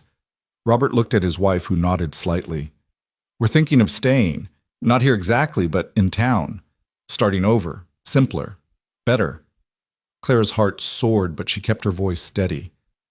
"That's a big decision." "It is." Margaret spoke for the first time. "But seeing you all here, seeing how happy you are despite having so much less materially, it's made us think." "Think what?" Daniel asked. "That maybe we've been valuing the wrong things," Margaret admitted. Over the next few days, Robert and his family integrated into the household routine. Margaret, despite her initial prissiness, proved to be intelligent and willing to learn. She helped Clara with household tasks, asking questions about everything from bread making to preserving meat. Robert worked alongside James and Daniel, the 3 men developing an easy camaraderie. Plans began to form, expanding the operation, perhaps opening a store in town to sell their produce directly, bringing in new breeding stock to improve the chickens. "We could make this place profitable," Robert said one evening, his business mind engaged. "Really profitable, not just subsisting." "It's already profitable," Clara said mildly. "It gives us everything we need." "But it could give you more," Robert insisted. "You deserve more, Mother." Clara looked around the room at Daniel, steady and strong, at Tommy and her grandchildren playing together, at her sons finally home, at Margaret slowly becoming the daughter she'd never had. "I have everything I could ever want," she said simply. But the boys' enthusiasm was infectious, and soon even Clara was caught up in their plans. They would buy back the land the bank had taken, expand the barn, maybe even hire help during harvest. It wasn't about the money, really, but about building something together, something that would last. One evening, as the women cleaned up after dinner and the men discussed business plans, Tommy approached Clara with a serious expression. "Mama?" "Clara, are you happy?" he asked. Clara set down her dish rag and gave him her full attention. "Why do you ask, sweetheart?" "Because you smile all the time now. Before, when we first came, you smiled sometimes, but now you smile even when you're doing dishes." Clara pulled him into her lap, this precious boy who had brought such light into her life. "Yes, my darling, I'm happy. Happier than I've ever been. Because of Pa. Because of your Pa and you and James and Robert and everyone. Because our family is complete." "Will it always be like this?" Tommy asked with a child's need for reassurance. Clara thought about lying, about promising him that nothing would change, but she respected him too much for that. "Nothing lasts forever, sweetheart, People get older, things change. But the love lasts. No matter what happens, the love we have for each other will always be there. Tommy seemed satisfied with this and scampered off to play. But his question lingered in Clara's mind. She was 52 now, Daniel 37. If they were lucky, they might have 20 years together, maybe 30. It wasn't enough, would never be enough. But it was so much more than she'd thought she'd have. That night, as she and Daniel prepared for bed, she shared Tommy's question and her thoughts. "He's right, you know," Daniel said. "You do smile more now." "I have more to smile about." Daniel pulled her close. "I want to give you a lifetime of smiles, Clara Hart." "You already have," she said. "Every day with you is a lifetime's worth of joy compressed into 24 hours. "That's very poetic," Daniel teased. "I'm a very poetic old woman." "You're not old, huh?" Daniel said, as he always did. "I'm not young either," Clara replied, as she always did. "You're perfect," Daniel said, which was new. Clara looked up at him, this man who had crashed into her life and refused to leave, who had seen her not as a used-up widow, but as a woman worth loving. "I love you," she said, the words still feeling new and precious, even after months of marriage. "And I love you," he replied. "Today, tomorrow, and all the days after that." As spring arrived, bringing with it the promise of new growth, the Hart homestead hummed with activity. Robert had indeed moved his family to town, opening a general store that would sell their produce and goods from other local farms. James had surprised everyone by showing a real talent for animal husbandry and was working on improving their chicken breeds. Clara stood in her garden, the same one she'd tended alone for so many years, now expanded and bursting with potential. Tommy worked beside her, carefully planting seeds while chattering about his plans for the future. "When I grow up," he announced, "I'm going to have the biggest farm in Montana, and you and Pa can live with me, and Uncle James and Uncle Robert can visit all the time." "That sounds wonderful," Clara said, her heart full. "And maybe I'll have a wife like you," Tommy continued. "Someone brave and kind who makes good pie." Clara laughed. "Those are excellent qualities to look for in a wife." "Pa says you're the best wife in the whole world," Tommy informed her. "He says he's the luckiest man alive." "Your pa is given to exaggeration," Clara said, though she flushed with pleasure. "No, he's not," Tommy said seriously. "He's right. You are the best." As if summoned by the conversation, Daniel appeared at the garden gate. "How are my favorite gardeners?" "Pa." Tommy ran to him, and Daniel swung him up onto his shoulders. "The seeds are all planted," Tommy reported. "Mama Clara says we'll have the best vegetables in the county." "I don't doubt it," Daniel said, his eyes meeting Clara's over Tommy's head. "Your Mama Clara has a gift for making things grow." The summer that followed brought prosperity beyond anything Clara had imagined. The expanded garden produced abundantly, Robert's store in town thrived, and James's improved chicken breeds were drawing buyers from neighboring counties. But more than material success, it was the rhythm of family life that filled Clara's days with purpose. She woke one July morning to find Daniel already gone from their bed, which was unusual. Through the window, she could see him in deep conversation with James and Robert near the barn. Their expressions were serious, and Clara felt a flutter of worry. The last time the men had looked so grave was when they discovered blight on some of the crops. Dressing quickly, she went to start breakfast, but her mind remained on whatever was troubling them. Tommy bounded into the kitchen, already dirty from some early morning adventure. "Mama Clara, Uncle James says there's going to be a surprise today," he announced, climbing onto his usual chair. "Did he now?" Clara asked, relaxing slightly. If it was a surprise rather than a crisis, perhaps her worry was unfounded. "A big surprise," Tommy confirmed, "but he wouldn't tell me what. That's not fair, is it?" "Sometimes surprises are better when we wait for them," Clara said, though her own curiosity was piqued. The men came in for breakfast acting perfectly normal, though Clara caught them exchanging meaningful glances. Daniel's hand found hers under the table, squeezing gently. "You're up to something," she accused quietly. "Always," he replied with a grin that made him look years younger. After breakfast, Daniel suggested a walk. "Just the two of us," he said. "Tommy, you stay and help your uncles." "But, Pa—" "No arguments," Daniel said firmly, though his eyes twinkled. Clara took his offered arm, suspicious but willing to play along. They walked past the garden, past the expanded chicken coops toward the eastern edge of their property. As they crested a small hill, Clara stopped in her tracks. There, where the old Patterson place had stood abandoned for 3 years, was activity. Several men were working on the dilapidated house, hammering and sawing. A wagon loaded with lumber stood nearby. "Daniel what?" "We bought it," Daniel said simply. "Your sons and I. We pooled our resources and bought the Patterson place. All 40 acres. Clara's legs went weak and Daniel steadied her. 40 acres, but the cost was manageable with Robert's business sense and James's savings from the chicken sales. We closed the deal yesterday. "But why didn't you tell me?" Daniel turned her to face him. "Because you would have worried about the expense. You would have said we had enough that we didn't need more. And you would have been wrong." Clara opened her mouth to protest, then closed it. He was right. She would have said exactly that. "This land connects our property to the main road," Daniel continued. "It gives us better access for transporting goods. The house once repaired can be for James when he's ready, or for hired hands during harvest. The possibilities are endless." "When he's ready," Clara repeated. "You mean when he marries?" Daniel smiled. "Haven't you noticed? He's been spending quite a bit of time in town lately, and not just for business." Clara thought about it and realized Daniel was right. James had been making more frequent trips to town, returning with a lighter step and occasional smile. "Who?" "The young widow Morrison, Pete's daughter-in-law." "Sarah Morrison."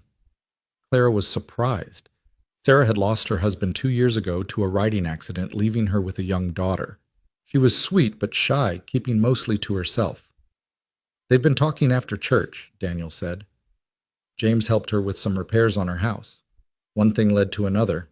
Clara felt a mix of emotions: joy that James might find love, worry about another change, wonder at how much could happen without her noticing. "You knew and didn't tell me." "James asked me not to. He wanted to be sure before involving you. He knows how much your opinion matters."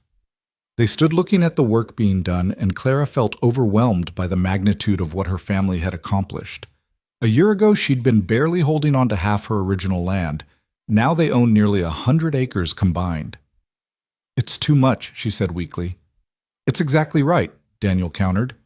"We're building something here, Clara, not just for us, but for Tommy, for any grandchildren that might come for generations we'll never see." Clara thought of her husband, how he'd dreamed of exactly this, a legacy, something to pass on. He'd died thinking he'd failed, but here was Daniel, a stranger who'd become everything fulfilling those dreams. "He would have liked you," she said suddenly. "My first husband. He would have appreciated what you're doing." Daniel was quiet for a moment. "I hope so. I hope he knows I'm taking care of what he loved." They walked back slowly, and Clara found herself seeing their land with new eyes. It wasn't just about survival anymore. They were thriving, building, creating something that would outlast them all. That evening, James finally told Clara about Sarah. He was nervous, stumbling over his words like a young boy rather than a man of 31. "She's nothing like my first wife," he said. "She's strong, practical. She understands this life because she's lived it. And her daughter Lucy, she needs a father." "And you need a family," Clara said gently. "I have a family," James protested. "You, Daniel, Tommy." "A family of your own," Clara clarified. "There's no shame in wanting that, James." Would you meet with her properly? I mean, give your blessing." Clara was touched that it mattered to him. "Of course, invite her for Sunday dinner." Sarah Morrison came that Sunday, bringing her daughter Lucy and a berry pie that rivaled Clara's own. She was 28 with sun-streaked brown hair and capable hands. More importantly, she looked at James with a warmth that made Clara's heart ease. Lucy, who was 5, immediately attached herself to Tommy, following him around with adoration. Tommy, used to being the youngest, preened under the attention. "Your mother must be pleased," Clara said to Sarah as they cleaned up after dinner. Sarah's face shadowed. "She passed last winter, the influenza." "I'm sorry, I didn't know." "We kept it quiet.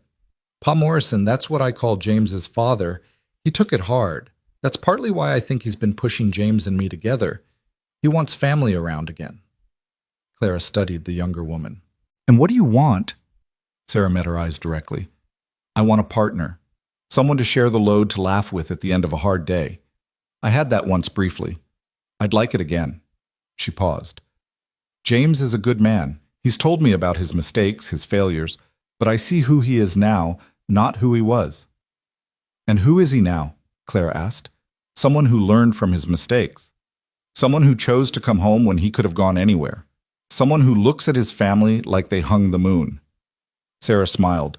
Someone who talks about his mother with such respect that I knew I had to win your approval. Clara found herself liking this straightforward young woman. You have it, she said simply. My approval and my welcome. The courtship progressed quickly after that. Prairie romances often did. There wasn't time for extended ceremonial dancing around feelings when winter was always coming, when work was always waiting. By August, James had proposed and a September wedding was planned. 2 weddings in 1 year. Mrs. Henderson sniffed when the announcement was made at church. That family certainly moves fast. But her disapproval had lost its sting. The Hart family's success had shifted the town's opinion. It was hard to argue with prosperity, and the Harts were bringing prosperity not just to themselves, but to the whole community through Robert's store and their various enterprises. The wedding was held at the homestead in the same garden where Clara and Daniel had exchanged their own vows months earlier. Sarah wore a simple blue dress, James looked handsome and nervous, and Lucy scattered rose petals with serious concentration. Clara watched from Daniel's side, Tommy between them, as her eldest son married this capable young woman. When the Reverend pronounced them married, the cheer that went up could probably be heard in town. The reception was a community affair. Tables groaned under the weight of food, musicians played, and dancing went on until well past dark. Clara found herself spun from partner to partner. Daniel, James, Robert, even old Samuel Brennan took a turn. You've done something remarkable here, Clara Hart, Samuel said as they slowly waltzed. You've taken broken pieces and made them whole.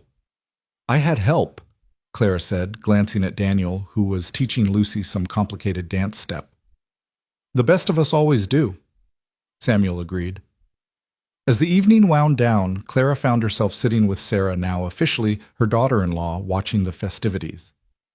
Thank you, Sarah said quietly. For what? For raising a man worth marrying, for accepting me, for all of this. She gestured at the gathering. I haven't felt part of something since my husband died. You've given that back to me. Clara took the younger woman's hand. We're family now. That means you're never alone again. Sarah's eyes filled with tears. I'm beginning to understand why James speaks of you the way he does.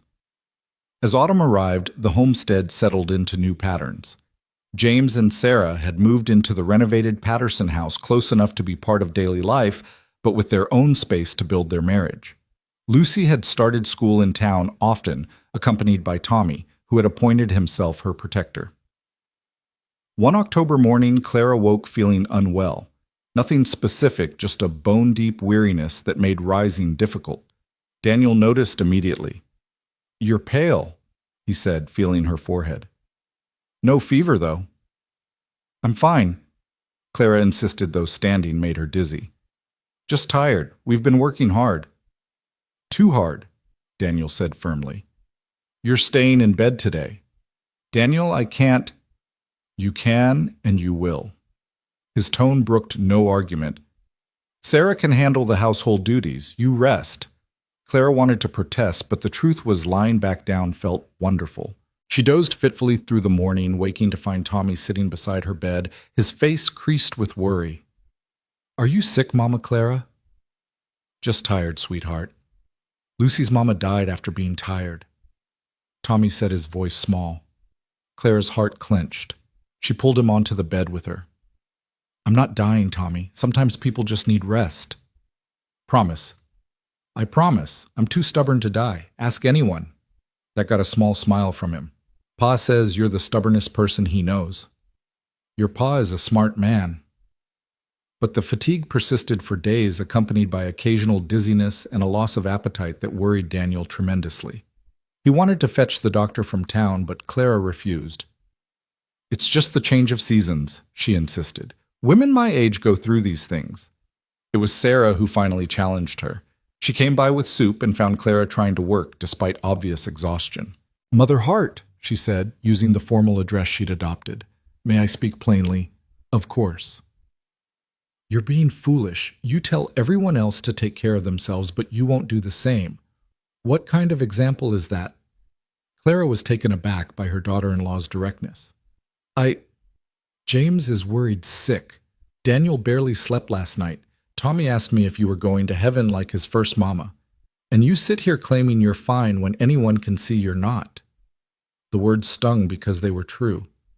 Clara had always been the caretaker, the strong one. Admitting weakness felt like betrayal of that role. "What if it's something serious?" she asked quietly, voicing her real fear.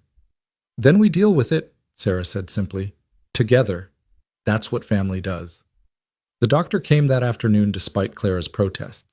Dr. Williamson was new to town, younger than the previous doctor, with modern ideas that sometimes scandalized the older residents. After a thorough examination, he sat back with a puzzled expression.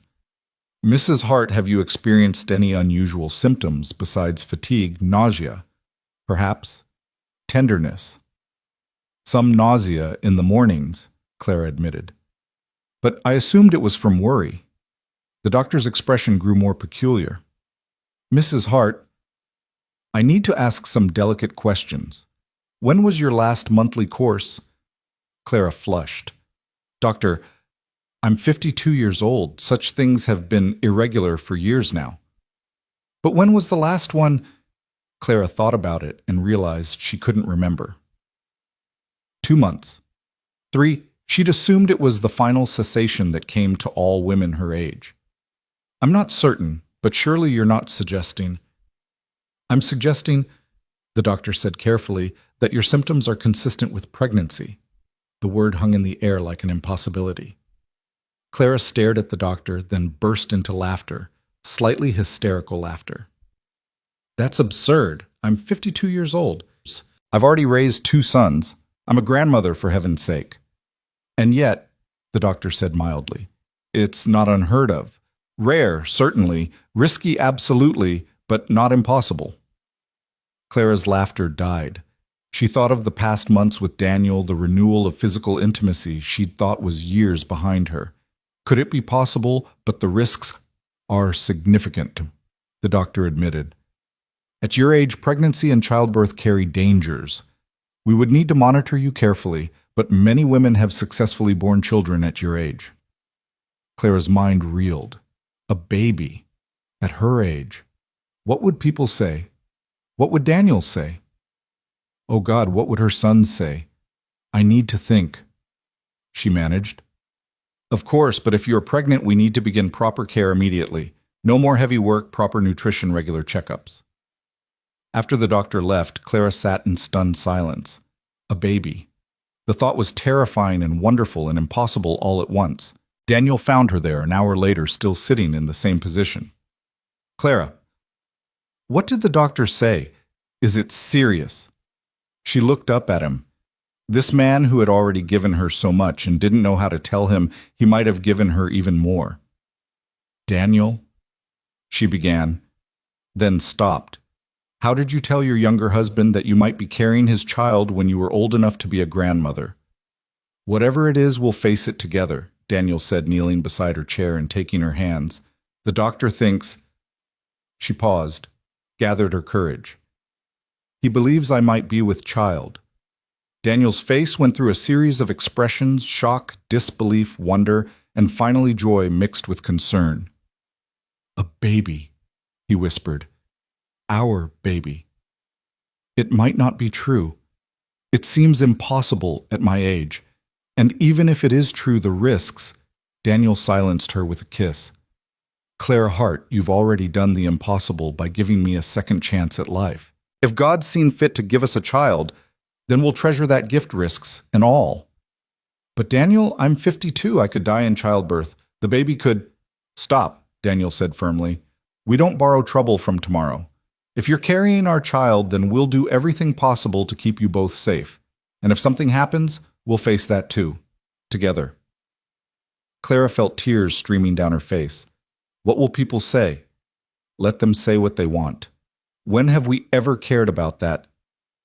Your cousin was right. You are a fool, Clara said, but she was smiling through her tears. A fool in love with his wife, Daniel agreed. Is that so terrible? The news spread through the family like wildfire. Tommy was ecstatic at the idea of being a big brother. James was shocked but supportive. Robert was concerned about the medical risks. Sarah was practical, immediately beginning to plan how to help. But it was Margaret, Robert's wife, who surprised Clara most. She came to visit a few days after the news broke, bringing a package wrapped in brown paper. I know we haven't always been close, Margaret said awkwardly, but I wanted you to have this. Clara unwrapped it to find a beautiful baby blanket hand-knitted in soft yellow yarn. You made this, Margaret blushed. I've been working on it since I heard. I know it might be premature, but Clara hugged her daughter-in-law, surprising them both. It's perfect. Thank you. You're brave, Margaret said quietly.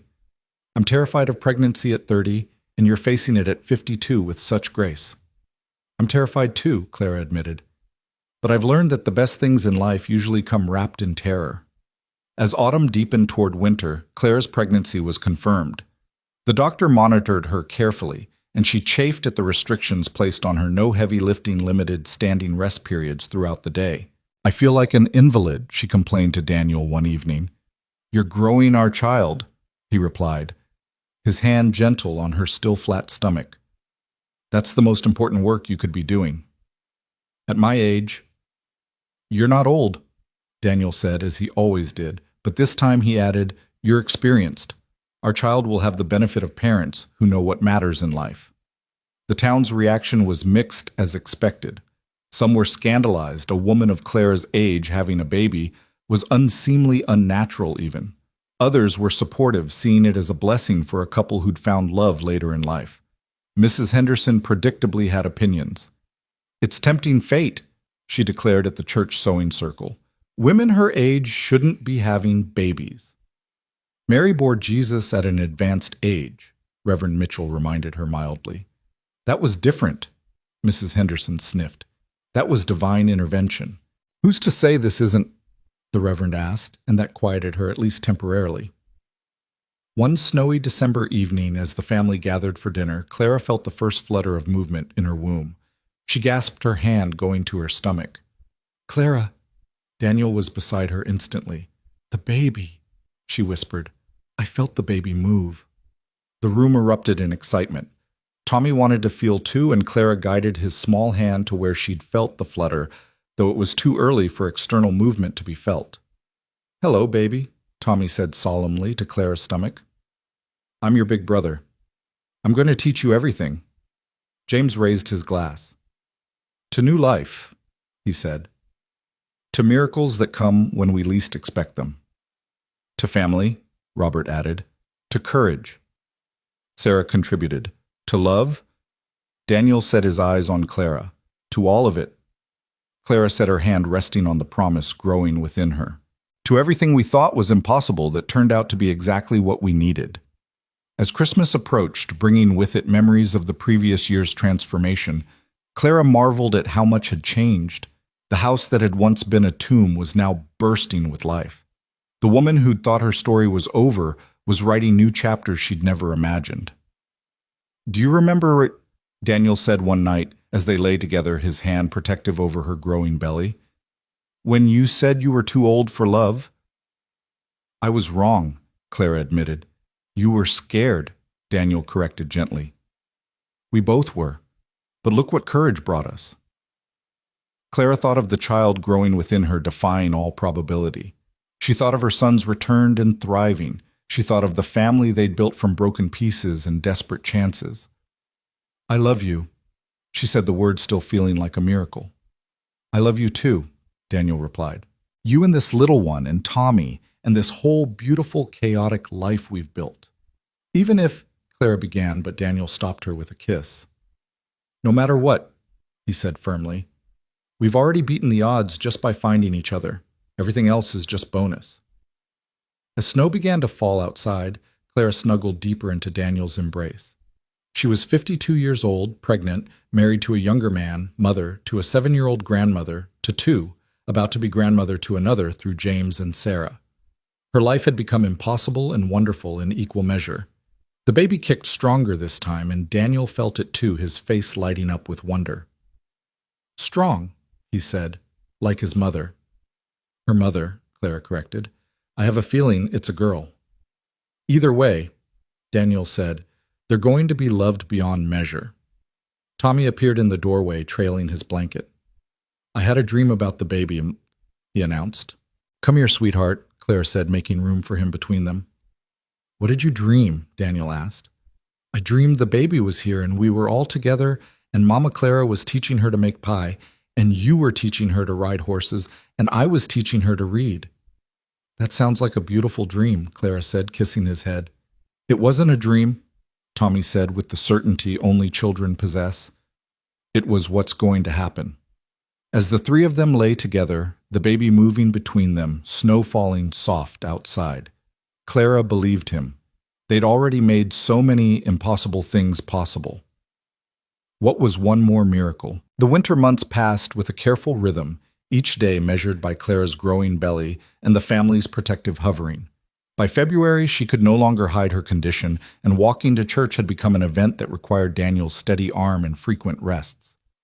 "I feel like a prize cow being paraded," Clara muttered one Sunday as yet another woman stopped them to offer advice or judgment disguised as concern. "You're beautiful," Daniel whispered back, his hand warm on her lower back where the ache had settled permanently. "I'm enormous," Clara corrected. "Beautifully enormous," Daniel insisted, which earned him a swat on the arm and a reluctant smile. Dr. Williamson visited weekly, now his young face serious as he monitored Clara's condition. The baby was growing well, but Clara's age meant every symptom was scrutinized, every twinge cause for concern. "Your blood pressure is slightly elevated," he said during one visit in early March. "You need to rest more." "I rest plenty," Clara protested, though even she knew it wasn't entirely true. The habit of constant work was hard to break, even with Sarah and Margaret taking over most household duties. "Mama Clara doesn't know how to rest," Tommy piped up from his corner where he was practicing his letters. "She pretends to sit still, but her hands are always doing something." The doctor raised an eyebrow at Clara. "Out of the mouths of babes." "Traitor," Clara said to Tommy, but fondly. That night, Daniel instituted what he called enforced rest periods. He would physically carry Clara to bed if necessary, sitting with her to ensure she actually rested rather than mentally cataloging all the work that needed doing. "This is ridiculous," Clara said, lying in bed at 2 in the afternoon while the sun shone outside and she could hear Sarah and Margaret working in the kitchen. "This is necessary," Daniel corrected, sitting beside her with his whittling. "Our child needs you healthy." "Our child needs a mother who isn't going stir-crazy," Clara countered. Daniel set down his knife and wood lying down beside her. "Tell me about when James and Robert were babies." It was a clever distraction, and Clara knew it, but she found herself responding anyway. She told him about James's first steps taken toward a butterfly in the garden, about Robert's first word, which had been horse rather than mama or papa, much to everyone's amusement. "Were you scared then?" Daniel asked. "Terrified," Clara admitted. "But I was young. I thought youth meant invincibility. Now I know better." "Now you know you're actually invincible," Daniel said. "You've proven it over and over." "I'm not invincible," Clara said quietly. "Women die in childbirth all the time, especially women my age." Daniel's hand found hers squeezing tightly. "You're not going to die." "You can't know that." "I can believe it," Daniel said firmly. "I can believe it with everything in me, and I do." Clara wanted to argue, to make him acknowledge the very real dangers, but the baby chose that moment to perform what felt like a complete somersault, and she gasped instead. "Active little thing," Daniel said, his hand moving to her belly. "Takes after their father," Clara said. "Never still." "Takes after their mother," Daniel corrected. "Determined to make their presence known." As March gave way to April, Clara's world contracted to the space between her bed and the kitchen chair. Dr. Williamson had confined her to minimal activity after a frightening episode where she'd nearly fainted while collecting eggs. The restriction chafed terribly. Spring was planting season, and Clara could see everyone else working from her window. Daniel and James preparing the fields, Sarah and Margaret planning the garden, Tommy helping wherever he could. She felt useless, a burden, despite everyone's assurances otherwise. "I've become what I always feared," she said to Sarah one afternoon. "Dependent." Sarah looked up from the mending she was doing beside Clara's chair. "You've become pregnant," she corrected. "There's a difference." "Is there? I can't work, can't contribute, can't even walk to the privy without help." "You're growing a life," Sarah said firmly. "That's the hardest work there is. When I was carrying Lucy, there were days I couldn't get out of bed at all. Did that make me useless?" "Of course not, but—" "No buts," Sarah interrupted. "You've spent so many years being the strong one, the one everyone depends on, that you've forgotten it's okay to need help sometimes." "I don't know how to be helpless," Clara admitted. "You're not helpless," Sarah said. "You're human. There's a difference." That evening, Tommy brought Clara a picture he'd drawn. It showed their family, all of them, including a tiny figure labeled Baby, in Clara's arms. Everyone was smiling, standing in front of the house with the sun shining overhead. "This is what it will be like," Tommy said with certainty, "when the baby comes." "It's beautiful," Clara said, tears pricking her eyes. These days everything made her cry, another indignity of late pregnancy. "Don't cry, Mama Clara," Tommy said, alarmed. "It's a happy picture."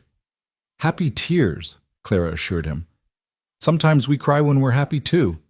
Tommy considered this. "Grown-ups are complicated."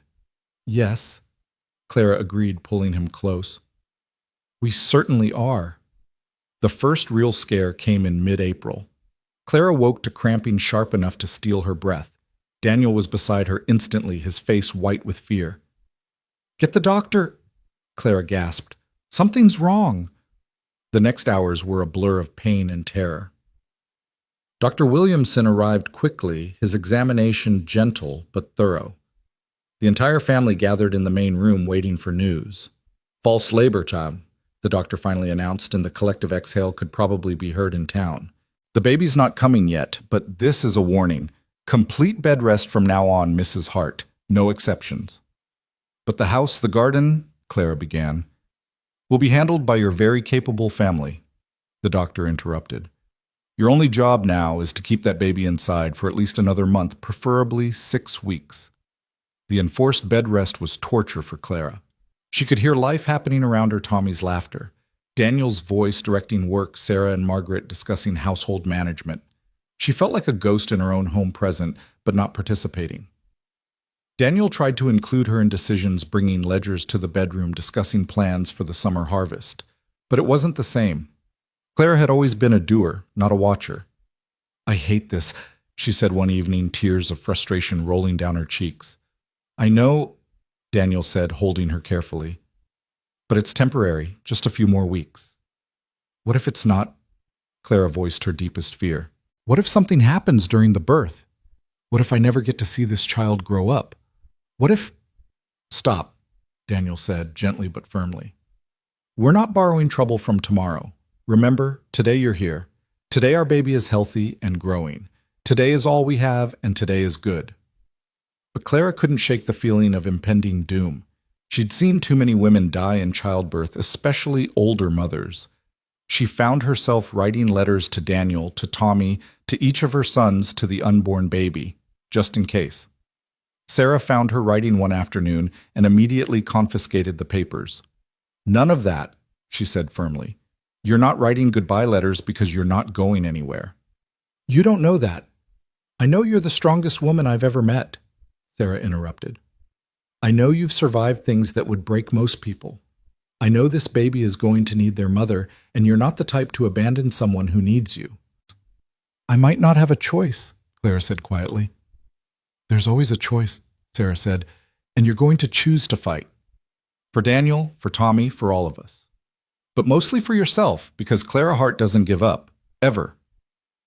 May arrived with unseasonable warmth, and Clara's discomfort increased daily. The baby seemed to have run out of room, every movement now visible from the outside as elbows and knees pushed against the confines of Clara's body. "You're huge," Robert said with brotherly tactlessness during a visit. Thank you for that observation, Clara said dryly.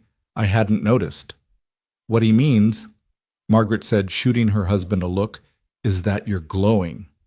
I'm sweating, Clara corrected. There's a difference. But despite her discomfort and anxiety, there were moments of pure joy.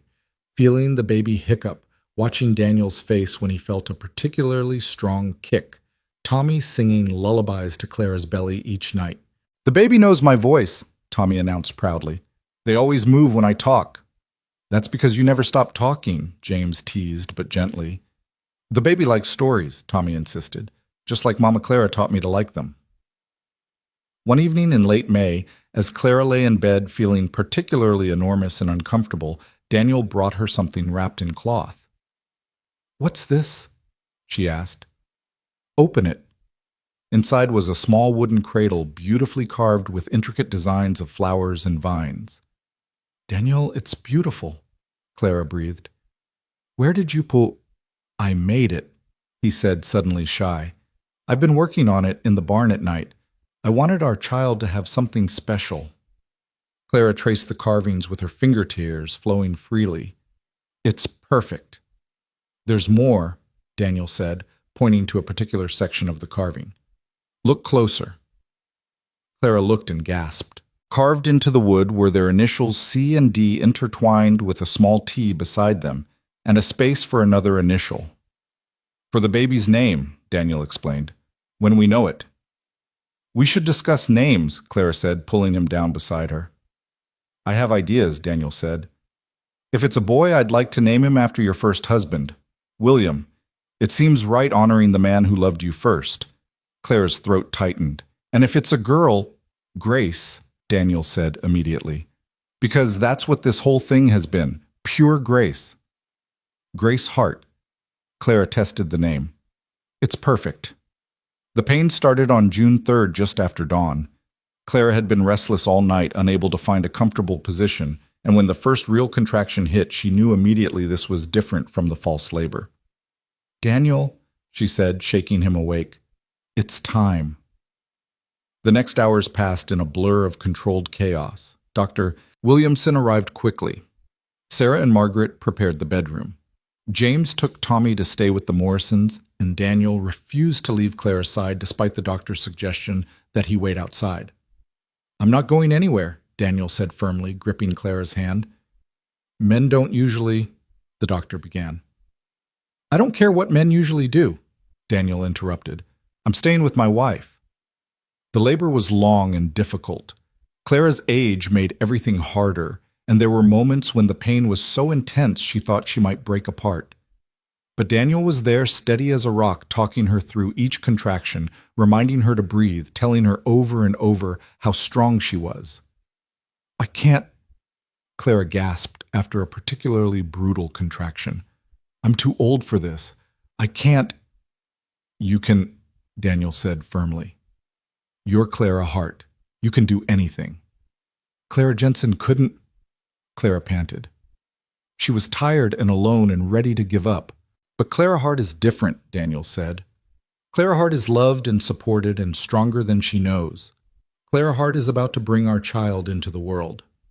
Hour after hour passed. The sun moved across the sky, afternoon fading toward evening. Clara was exhausted, drenched in sweat, feeling every one of her 52 years. The baby's turned wrong, Dr. Williamson said quietly to Daniel. I need to try to adjust the position, but it's going to be painful. Do it, Clara said before Daniel could respond. Whatever needs to be done. What followed was agony beyond description. Clara bit down on a leather strap to keep from screaming, her body fighting against the doctor's manipulations. But finally she felt the baby shift. That's it, the doctor said with relief. Now push Mrs. Hart. Your baby's ready to be born. Clara pushed with strength. She didn't know she had left Daniel's voice in her ear. Sarah's cool cloths on her forehead, and Margaret's quiet prayers filling the spaces between contractions. And then, just as the sun was setting on June 3rd, 1883, Grace Hart entered the world with a cry that could have woken the dead. A girl! Dr. Williamson announced, placing the squalling infant on Clara's chest. A healthy, perfect girl. Clara looked down at her daughter at 52 years old, and felt her heart expand beyond what she thought possible. Grace had Daniel's dark hair, but Clara's stubborn chin. Her eyes, when they briefly opened, were an indeterminate blue that might become any color. She's beautiful, Daniel whispered, tears streaming down his face. She's absolutely beautiful. She's a miracle, Clara corrected, then looked up at her husband. We did it. You did it, Daniel said, kissing her forehead. You amazing, incredible, impossibly stubborn woman. The door burst open and Tommy rushed in, having escaped from the Morrisons the moment he heard the baby's cry. Is it here? Is the baby here? He asked breathlessly. Come meet your sister, Clara said, adjusting the blanket so Tommy could see. This is Grace. Tommy approached slowly, as if the baby might break. She's so small. You were smaller, Clara told him. When you first came to me, you were so sick and small, I thought you might blow away. But you saved me, Tommy said matter-of-factly, and now we'll save her if she needs it. She won't need saving, Daniel said, ruffling Tommy's hair. She's got heart blood. She's already strong. As if to prove the point, Grace opened her eyes fully and seemed to look right at Tommy. He gasped in delight. She sees me. Hello, Grace. I'm your big brother. I'm going to teach you everything just like I promised. Over the next days, the house filled with visitors. James and Sarah came first. Sarah immediately taking over household management so Clara could rest and recover. Robert and Margaret brought their children, who stared at the baby with wonder. She looks like you, Mother, Robert said, studying Grace's face. Poor child, Clara said, but she was smiling. She's lucky, Robert corrected. To have you for a mother at any age is a gift. Even Mrs. Henderson came to visit, bringing a beautifully knitted baby blanket. I may have been wrong, she said stiffly, about you and Mr. Hart. You've brought life back to this community in more ways than one.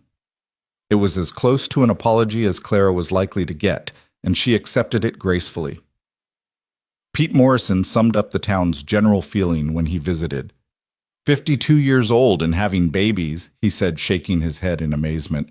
Clara Hart, you're either the bravest or craziest woman I know. Both, Clara said, adjusting Grace at her breast. Definitely both. The summer that followed was one of the happiest of Clara's life. She recovered from the birth more quickly than Dr. Williamson had expected, though Daniel still insisted she take things slowly. Grace was an easy baby, content to be passed from arm to arm, in their large family never lacking for attention or love. Tommy was the most devoted big brother anyone had ever seen. He would sit for hours beside Grace's cradle, telling her stories, singing songs, showing her pictures he'd drawn. She's learning, he insisted when James teased him about talking to a baby who couldn't understand. She needs to know things. By August, when Grace was 2 months old, Clara felt strong enough to resume some of her normal activities. She stood in her garden one morning, Grace in a sling across her chest, surveying the flourishing vegetables Sarah and Margaret had tended. Your first garden, she told Grace. There will be many more. Daniel found them there, Tommy at his side, with a basket for collecting tomatoes. The 3 most beautiful people in Montana, Daniel said, kissing Clara and touching Grace's downy head. Pa's silly, Tommy told Grace. But we love him anyway. As autumn approached, bringing with it the harvest and Grace's continued growth, Clara often found herself marveling at the path her life had taken. 2 years ago, she'd been a widow alone and resigned to a slow fade into obscurity. Now she was wife-mother to a baby and a young boy grandmother matriarch of a thriving family business. Do you ever regret it? Daniel asked one evening as they sat on the porch, Grace sleeping in his arms while Tommy chased fireflies in the yard. Regret what? Opening the door that night, letting us in, everything that followed. Clara thought about it, about the scandal and the struggle, the fear and the pain, the complete upheaval of her quiet life. Never, she said firmly. Not for one moment. Even the hard parts, especially the hard parts, Clara said. They're what made the good parts possible. Daniel shifted Grace to one arm and pulled Clara close with the other. I love you, Clara Hart. And I love you, Daniel Hart. You and Tommy and Grace and this whole impossible, beautiful life we've built. As the stars came out and Tommy's laughter rang across the valley, Clara thought about the seasons of a woman's life. She'd thought she was in winter when Daniel arrived, everything frozen and still. But perhaps there were no real seasons, just cycles of death and rebirth, of closing and opening, of ending and beginning. At 52, she'd given birth. At 52, she'd proven that life could begin again and again, as many times as you were brave enough to open the door. Mama Clara, look, Tommy called. I caught one, Talma. Clara watched her son, because that's what Tommy was, regardless of blood, cup his hands around the gentle light of a firefly. Such a small thing, that light, but so bright in the darkness. Show Grace, she called back. Tommy ran over, carefully opening his hands so Grace could see the tiny light. The baby's eyes tracked the movement, and Clara could have sworn she saw the beginning of a smile. She likes it, Tommy announced. Grace likes fireflies. Of course she does, Daniel said. She's a heart. We're drawn to light. We make our own light, Clara corrected, looking at her family gathered in the growing darkness. We always have. The firefly flew away, but Tommy didn't seem to mind. He settled on the porch step, leaning against Clara's legs, and began telling Grace about all the fireflies they would catch together when she was bigger. Daniel started humming some half-remembered tune from his childhood, and Clara found herself joining in their voices, blending in the evening air. Grace made a contented sound, not quite a coo, but close, and Tommy added his own enthusiastic humming to the mix. This was happiness, Clara realized. Not the dramatic moments, not the grand gestures, but this sitting on a porch with the people you loved making music out of nothing, watching light dance in the darkness. We should go in, she said eventually. Grace needs to eat and Tommy needs his bath. 5 more minutes. Daniel said the same thing he always said. 5 more minutes. Clara agreed, the same agreement she always made. But they sat for much longer than 5 minutes, until the fireflies had gone to wherever fireflies go, until Tommy was drowsing against Clara's knee, until Grace was fussing for her evening meal. Finally, they went inside Daniel, carrying Clara, carrying Grace. The house embraced them with its warmth, its walls containing not just a structure, but a home, not just people, but a family. As Clara settled into her rocking chair to nurse Grace Daniel, getting Tommy ready for bed, she could hear James and Sarah's voices from their house across the field, could see the lights from Robert's home in town. Her family spread out, but connected, each living their own stories, but part of the larger narrative. We did good, William, she whispered to her first husband's memory. We built something that lasted just like you wanted. There was no answer, of course, but Clara felt a peace that suggested approval. William would have liked, Daniel would have been proud of what they'd accomplished together. Grace finished nursing, and Clara lifted her to her shoulder, patting her back gently. Such a small weight, but such a large presence. This child who shouldn't exist, born to a woman who shouldn't have been able to bear her, proof that life didn't follow rules or expectations. Your turn, Daniel said, entering with a freshly bathed and nightgowned Tommy. Clara transferred Grace to Daniel's arms and opened her own for Tommy, who climbed into her lap despite being almost too big for it. Tell me a story, Mama Clara, he requested as he did every night. What kind of story? A true story. About us. Clara smiled, settling Tommy more comfortably. Once upon a time, there was a woman who thought her story was over. She lived all alone in a house that was too quiet, with a heart that had forgotten how to hope. That was you, Tommy said, though he knew the story by heart. That was me, Clara agreed. And then one night, in the middle of a terrible blizzard, someone knocked on her door. That was Pa and me. That was your Pa and you, Clara confirmed. And even though the woman was scared, even though she'd promised herself she wouldn't let anyone in, she opened the door. Because we needed help, Tommy said. Because you needed help, Clara agreed. But here's the secret, she needed help too. She just didn't know it yet. And then we stayed and became a family, Tommy said, jumping ahead as he always did. Eventually, Clara said, first there were challenges and doubts and fears, but yes, we became a family. And then the family grew bigger with James and Sarah and Lucy and Robert and Margaret and their children, and now Grace. And we'll keep growing, Tommy said confidently. Maybe Grace will have brothers and sisters. Maybe I'll get married and have babies. Maybe is a wonderful word, Clara interrupted gently. It means anything is possible. Tommy yawned hugely. I love our family. I love our family too, Clara said, kissing his head. Now off to bed. Tommy hugged her tightly, then went to kiss Daniel and Grace goodnight. As he headed to his room, he turned back. Mama Clara, I'm glad you opened the door. So am I, sweetheart, so am I. After Tommy was settled and Grace was in her cradle, Clara and Daniel finally had a moment alone. They sat together on their bed, both exhausted but content. 2 years, Daniel said wonderingly. 2 years since we knocked on your door. The longest and shortest 2 years of my life, Clara said. Do you think we have many more? Daniel asked, and Clara heard the fear beneath the question. Her age, the risks they'd taken. The reality that she was already older than many people ever got to be. I don't know, Clara said honestly, but I know this, whether we have 2 years or 20, we'll make them count. We'll fill them with so much love and life that they'll feel like a lifetime. You're right, Daniel said, pulling her close. You're always right. Remember that, Clara said, but she was smiling. They lay down together, Daniel's arm around her head on his chest where she could hear his heartbeat. From the cradle came Grace's soft breathing. From down the hall, Tommy's occasional sleep mumbling. From outside, the sound of night birds and wind in the grass. Thank you, Daniel whispered into the darkness. For what? For being brave enough to open that door, for taking a chance on us, for giving me Tommy back when I thought I'd lost him, for Grace, for all of it. Clara lifted her head to kiss him. Thank you for knocking, for refusing to leave, for seeing me as more than a lonely widow, for loving me when I'd forgotten how to love myself. I'll love you forever, Daniel promised. Forever's a long time, Clara said. Not long enough, Daniel replied.